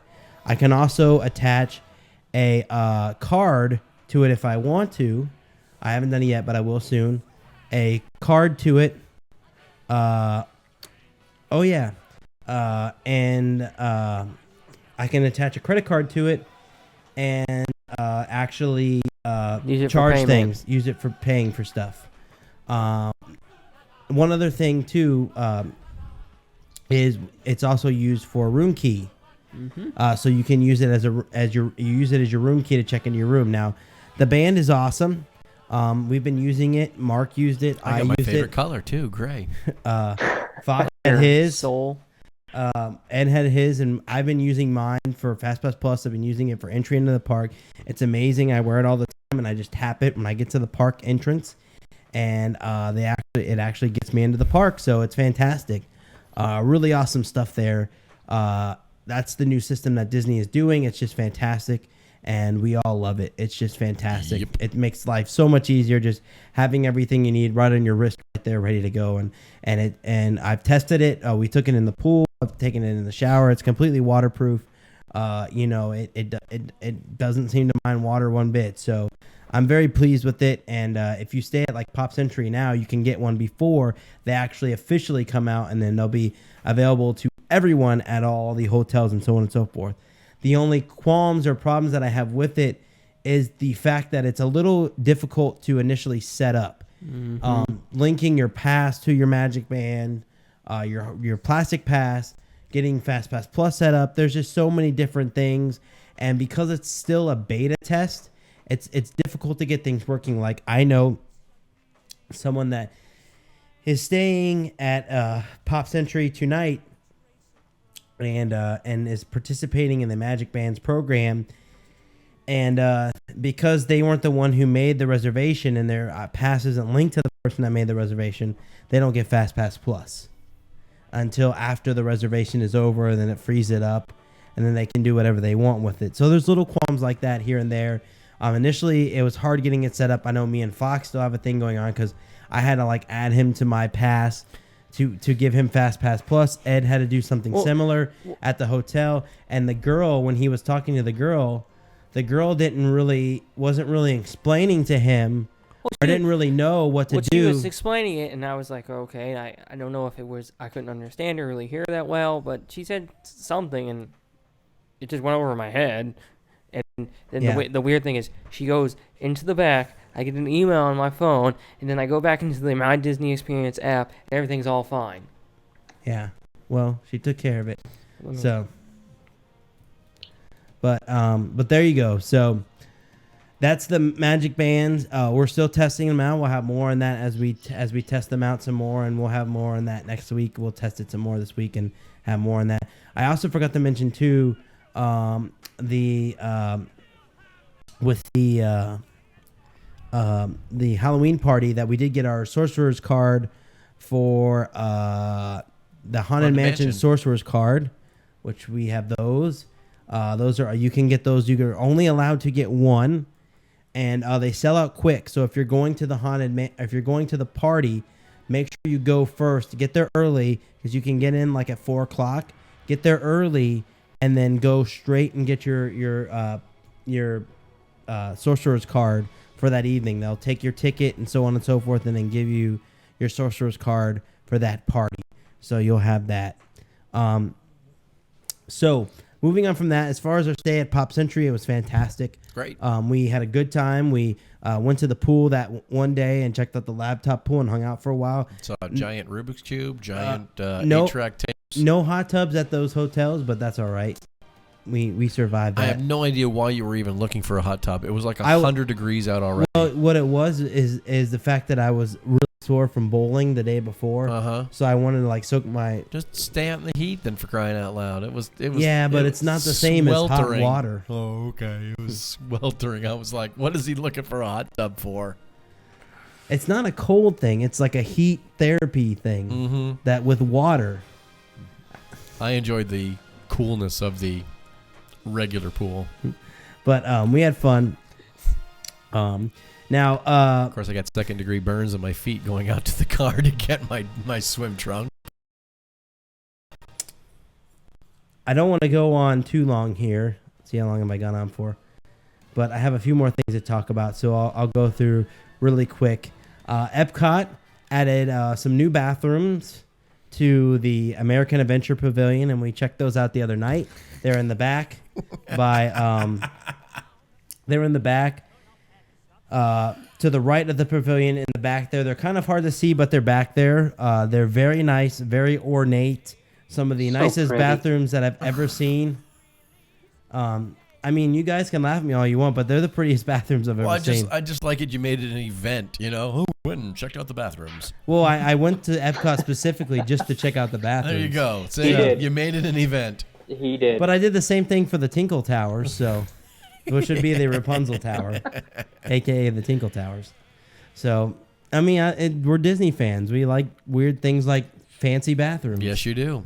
It's more Kinda the felt like detail, royalty. and it's more the detail that they put in the bath. I mean, they were really nice. If you saw the bathrooms, you would understand. I mean, they look really pretty, and the theme of the outside building fits in well with the theme of area. That's always important. The colonial type theme. Yes. Even though that I've been told that if they were truly colonial, they would be outhouses, And they'd be made of wood, and they'd be made of wood. and you'd be getting splinters or termite bites. Okay, moving on. The bathrooms are nice. Moving on, we got to me and Fox and Ed got to experience the club lounge at Wilderness Lodge the other night. Oh yes. The Old Faithful Club at Wilderness Lodge, and I have been to a few of the club lounges around property, and I was one of my friends was staying and invited us to come check it out. One of the cool things that Disney does with the club lounge is if you're staying there on property, if you're staying, let's say, one night, the day that you stay, that first day, you get club level access the whole day from the minute you check in. And then the next day, the day you check out, you get club level access the whole day that night too. So you get that as well. Now, we went there in the afternoon. We got there at about 3 o'clock. And they were having, I forget, let me pull up the picture so I can tell you what exactly. It had an actual name for that time of the day. Because I'll actually tell you all the different events that they have going on at the club lounge. What time did you were talking about? Okay, here we go. Oh, okay. Coffee service is from 6:30 a.m. to 10 p.m. They have coffee all day. Continental breakfast is 7 a.m. to 10:30 a.m. They have a continental breakfast. Snacks and refreshments was 11:30 a.m. to 4 p.m. This is what we first participated in. Wine and cheese selections is 5 to 7 p.m. Cordials and desserts are 8 to 10 p.m. Now, one of the things the cast member told us that when we were there is that club lounge is a benchmark for all of the other club lounges. Now, when we got there at around 3 o'clock, it was the snacks and refreshments time. So we participated in the snacks and refreshments, and basically what it was they had a little buffet set up of like a trail mix, and then like pretzels and like the fish. House-made chips. They had the fish, the cheese, fish crackers. Goldfish. Yes, the goldfish. I can't think of I don't forget what they're called. Come on, it's the snack that smiles back. Okay. And they had. I'm glad Ed explained it because I'm thinking fish. What? They had the crackers. I said crackers. Oh my god. No, you lost me on that. Oh, and they also had on top of that they also had beer, and sodas, and the beer is included. I mean, you can have as much beer as you want. And we got there like at 2, and we had a few Moosehead beers, and there was Moosehead, there was like Bud Light, there was Widmer Brothers beer. There was a few beer selections. I'd have to look at my photos and see. Moosehead. I know I had a few Mooseheads, and they were good. They also had wine too. If you wanted wine at that time of the day, you could have wine. Really whatever you wanted, they had it available for you. Here's the beers: Moosehead, Yingling, Widmer, and Bud Light. And then they had your regular sodas. They had juice boxes. They also had like filtered water. They had lemonade. They had all kinds of stuff. It was great. Now, we did the snacks and refreshments to start off with. And they had fresh fruit too and all that good stuff. And then we hung out for a while. And from 4 to 5, we just hung out by the lounge area and drank our beer. And then they switched over to dinner time. Now, dinner time was an event. Let me tell you. Now, they say wine and cheese selections. It was definitely more than a wine and cheese selection. And let me see if I can find one of the photos here for you guys to see. All the food comes from Artist Point. Yes, all the food that is cooked for dinner comes from the Artist Point kitchen. They actually make it. And the night that we went, they had a wide selection of items. Made with real shepherd. Now, okay. Let me pull up some of the photos here. Now they had pretty much the drink. They had wine. They had beer. They had different like lemonades and stuff like that. That was all the same as before, but the food was actually like they don't say it's like a meal, but it was. I mean, they basically had a hot plate. The hot plate had the shepherd's pie on it, which was quite possibly the best shepherd's pie that I've ever had. It was pretty phenomenal. And it was free, all you can eat, take as much as you want.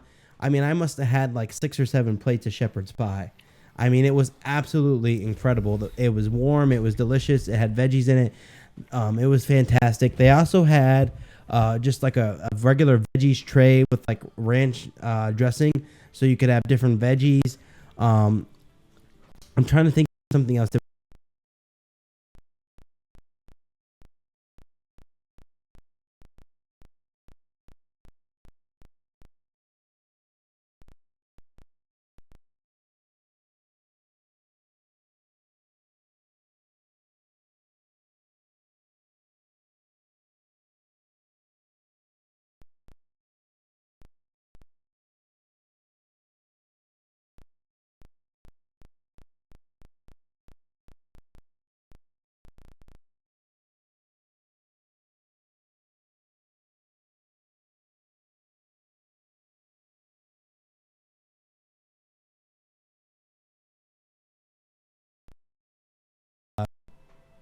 You would just mix it together in there and then put it on the actual the bread that they provided. Let me show you this photo here. Shepherd's pie and you guys can see, for those of you watching online, what I'm talking about here. Here are the chicken sticks that were available, and you can see they're just barbecue chicken sticks under the heat lamp there. It was actually really good stuff. Really the sauce was fantastic. They had them just plentiful. And the best thing that they had there, the shepherd's pie. Now, this picture doesn't necessarily do it justice because people have been picking at it already. But it was one of the, like Fox said, and I said, it was one of the best shepherd's pie that I've ever had. And I've had a few shepherd's pies before. And it came from the Artist Point. And they also had those shooters, which are out of this world. They had wine, beer. So this is a perk for staying on club level. I mean, I've said it before, and I'll say it again, that the club levels are definitely worth checking out because you definitely get, the food is a big perk. I know that Fox would probably agree with me a little bit. Oh, definitely. The 2 times we've had, I had the ability to experience club level at the Polynesian and now at the Wilderness Lodge. Just, you cannot imagine how delicious the food is. And it may seem small in selection, but in quality, it's just, I mean, it's so good. So good. Mm-hmm. And they say it's not a full dinner, it's not this, it's not that. And technically, it's really not a full dinner. I mean, it's not, a full, it's not really a full dinner, but you can seriously get full off of the meal there. I mean, you can really have a nice dinner. So I highly recommend, if you're staying on property, if you're staying at one of the deluxe resorts, to check out the club level and really enjoy that. I'm trying to find a picture here of the PB&J shooters so I can show you. Now, here we go. Here we go. You guys can see this here. Now, we also, after we did the dinner, and I'll put this picture here for you real fast so you can see. After we did the dinner, we had some time to sort of hang out. We had an hour before they were doing desserts and cordials. And we talked to one of the cast member that was there. Here is the PB&J shooters for you guys to see and drool over, because these things are amazing. Just creamy, little spoons inside there, little shots with creamy peanut butter and jelly and bread and make your own little sandwiches, and it's just it was fantastic. Wow. Now, we had some time to kill before and during the break there. We actually talked to one of the concierge people, and one of the things about staying on concierge level or club level is you have a concierge staff that'll pretty much get you anything you want. If there's something that you want, you have a person there that'll provide that for you. They will handle basically any request that you throw at them. That's just the way that they operate. That's just the way that they work. So we talked to the girl that was there, and she actually gave us walking tours of the Yosemite and the Yellowstone rooms, which are the vice president and presidential suites. Wow. At the Wilderness Lodge. Just remember, I invited you. Yeah, I know. Now, we got to tour both of these rooms, and the vice presidential was my favorite. The presidential was nice. The presidential room basically was it was sort of like I would say what would you say, Fox? Like 4 rooms basically.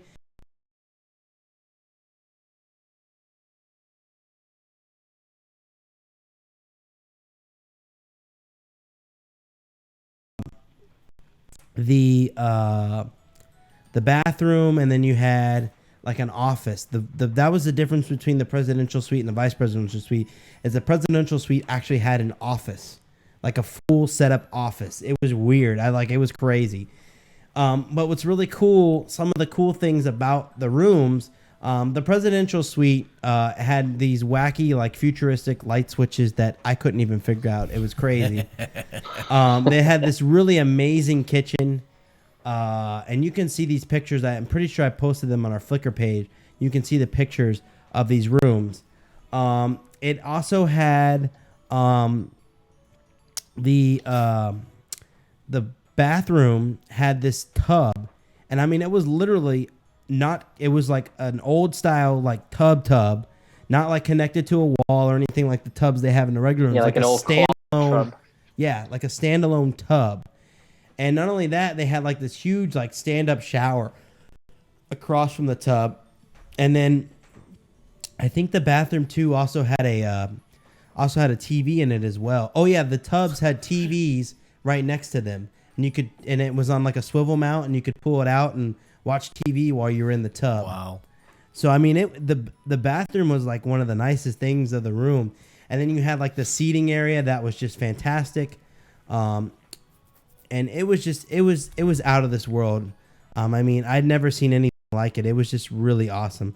Let me see. I'll show Mark this. There's the tub, Mark. Nice. And the TV you can see there. And it was fantastic. And they kept the room really clean. The theming of the room was fantastic.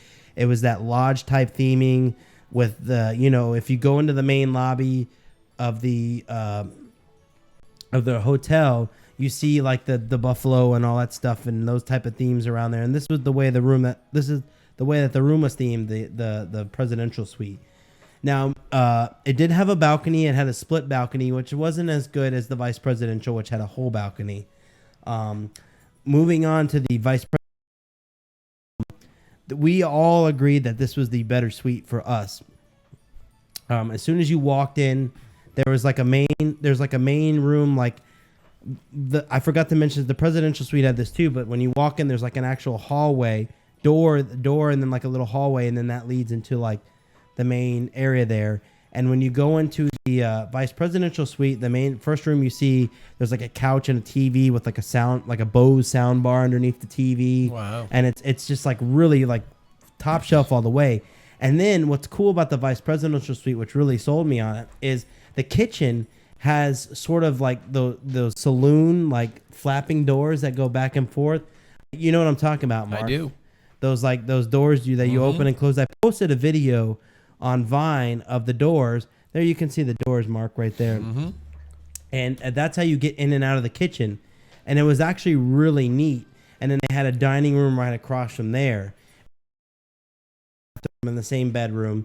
Now the presidential suite and the vice presidential suite have basically one king bed, a room with the one king bed, and then they have another room with a pull out couch for you to sleep on.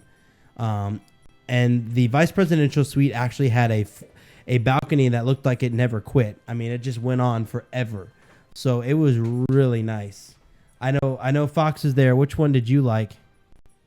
I want to say the vice presidential suite. That was more to my liking than the actual presidential suite. It just seemed more. I don't know. It flowed a little bit better. I don't know. I mean, presidential, top of the top, creme de la creme. Yeah, I think the only difference was between the two for me was the office, and I don't necessarily see the need to have an office, at a suite like that. But you never. I mean, if someone's got this, I guess while they're there, You're staying in the I guess if you're the presidential president. suite. yeah, it's true. Yep. I guess you got to prepare for that instance. Yeah. That's why it's the presidential suite. But it was good. So I mean, we had a great time checking out. It was just fantastic. Both rooms were out of this world. I mean, I'd never seen anything like it. It was just fantastic.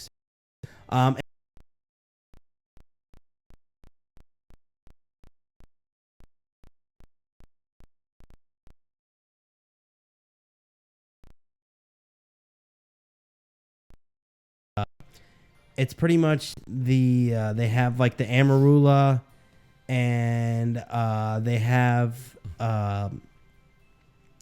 Grand Marnier and a few other like dessert liqueur drinks, and they have wine, and you can get beer if you want to. You have to ask for it. They don't have it out, but you can get beer if you want to. And then they have desserts. Like that night that we went, they had brownies, and then they had some like Rice Krispies treats and stuff like that.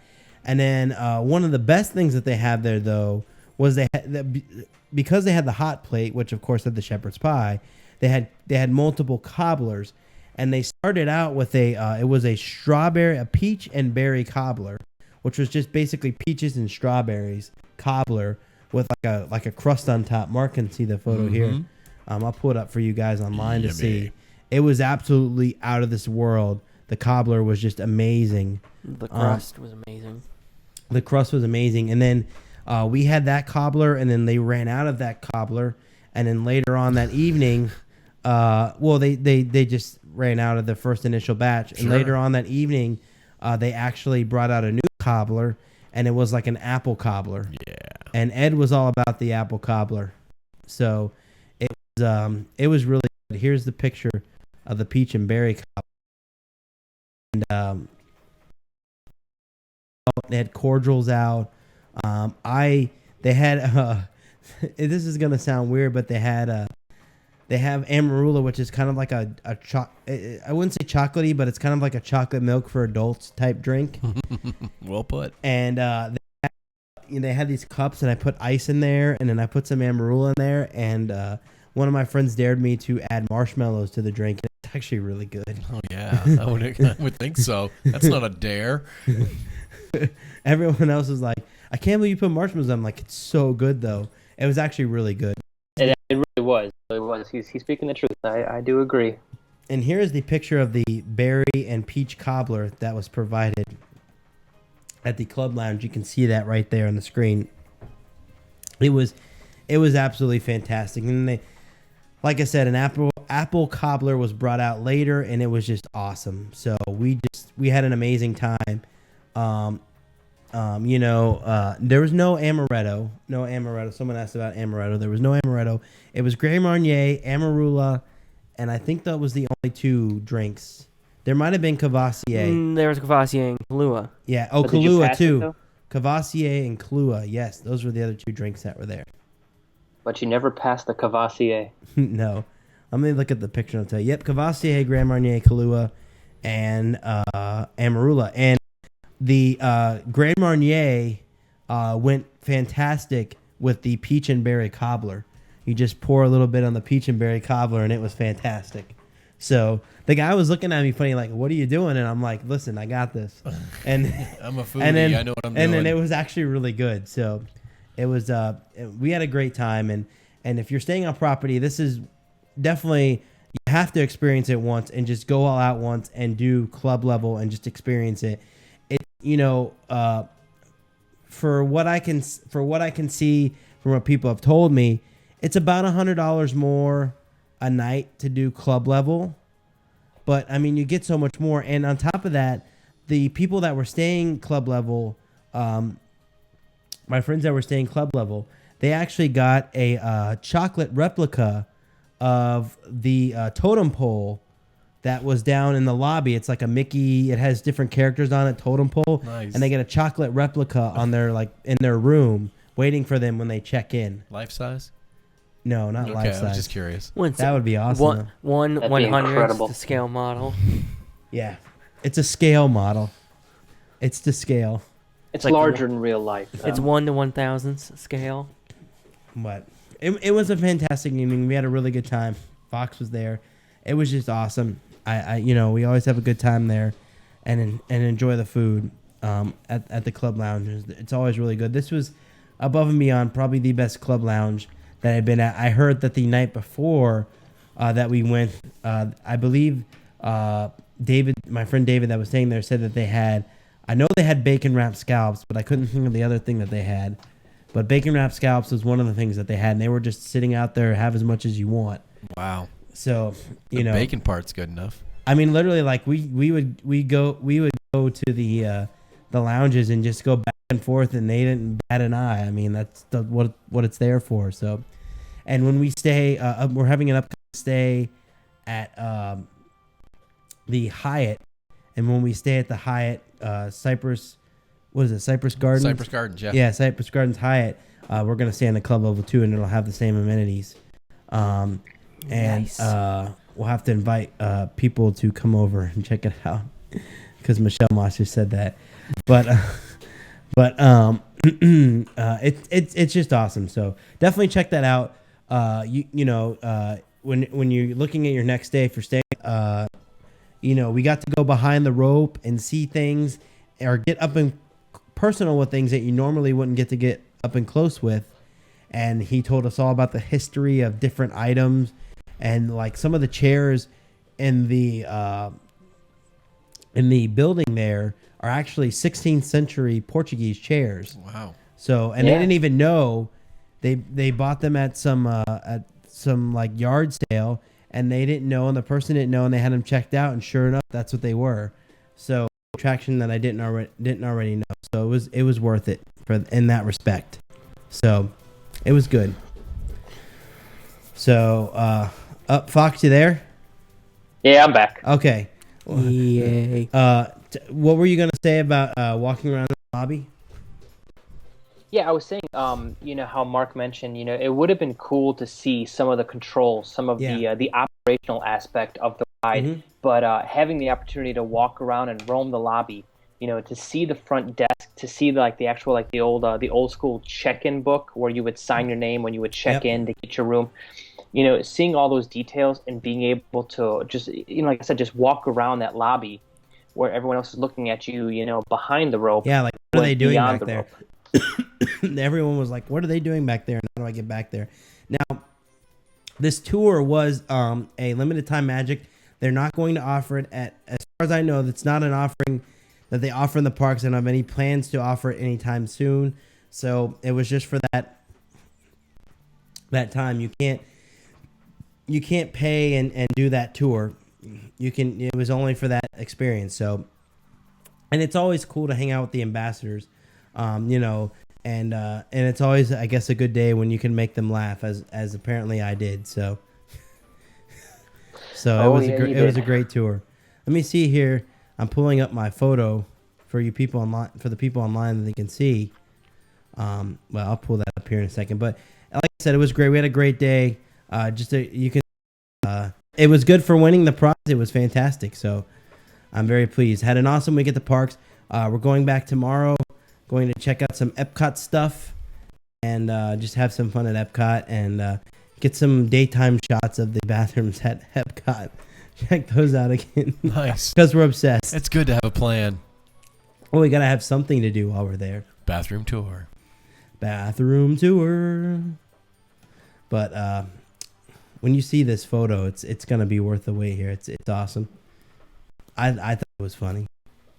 The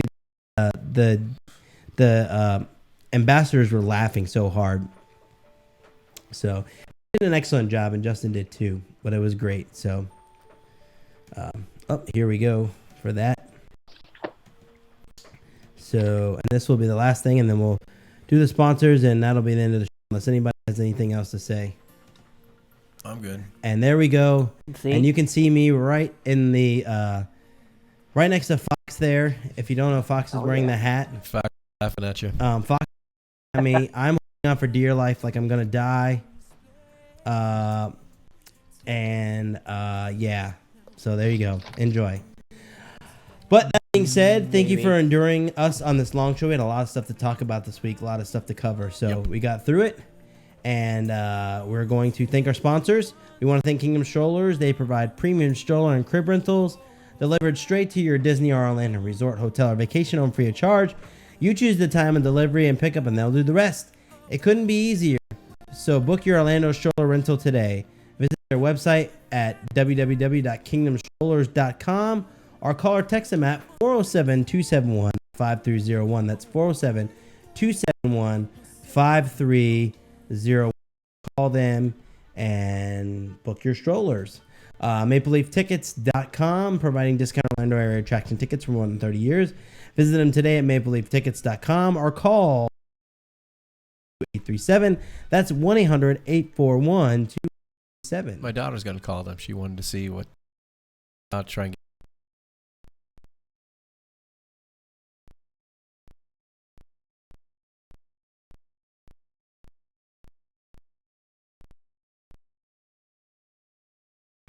Sorry about that.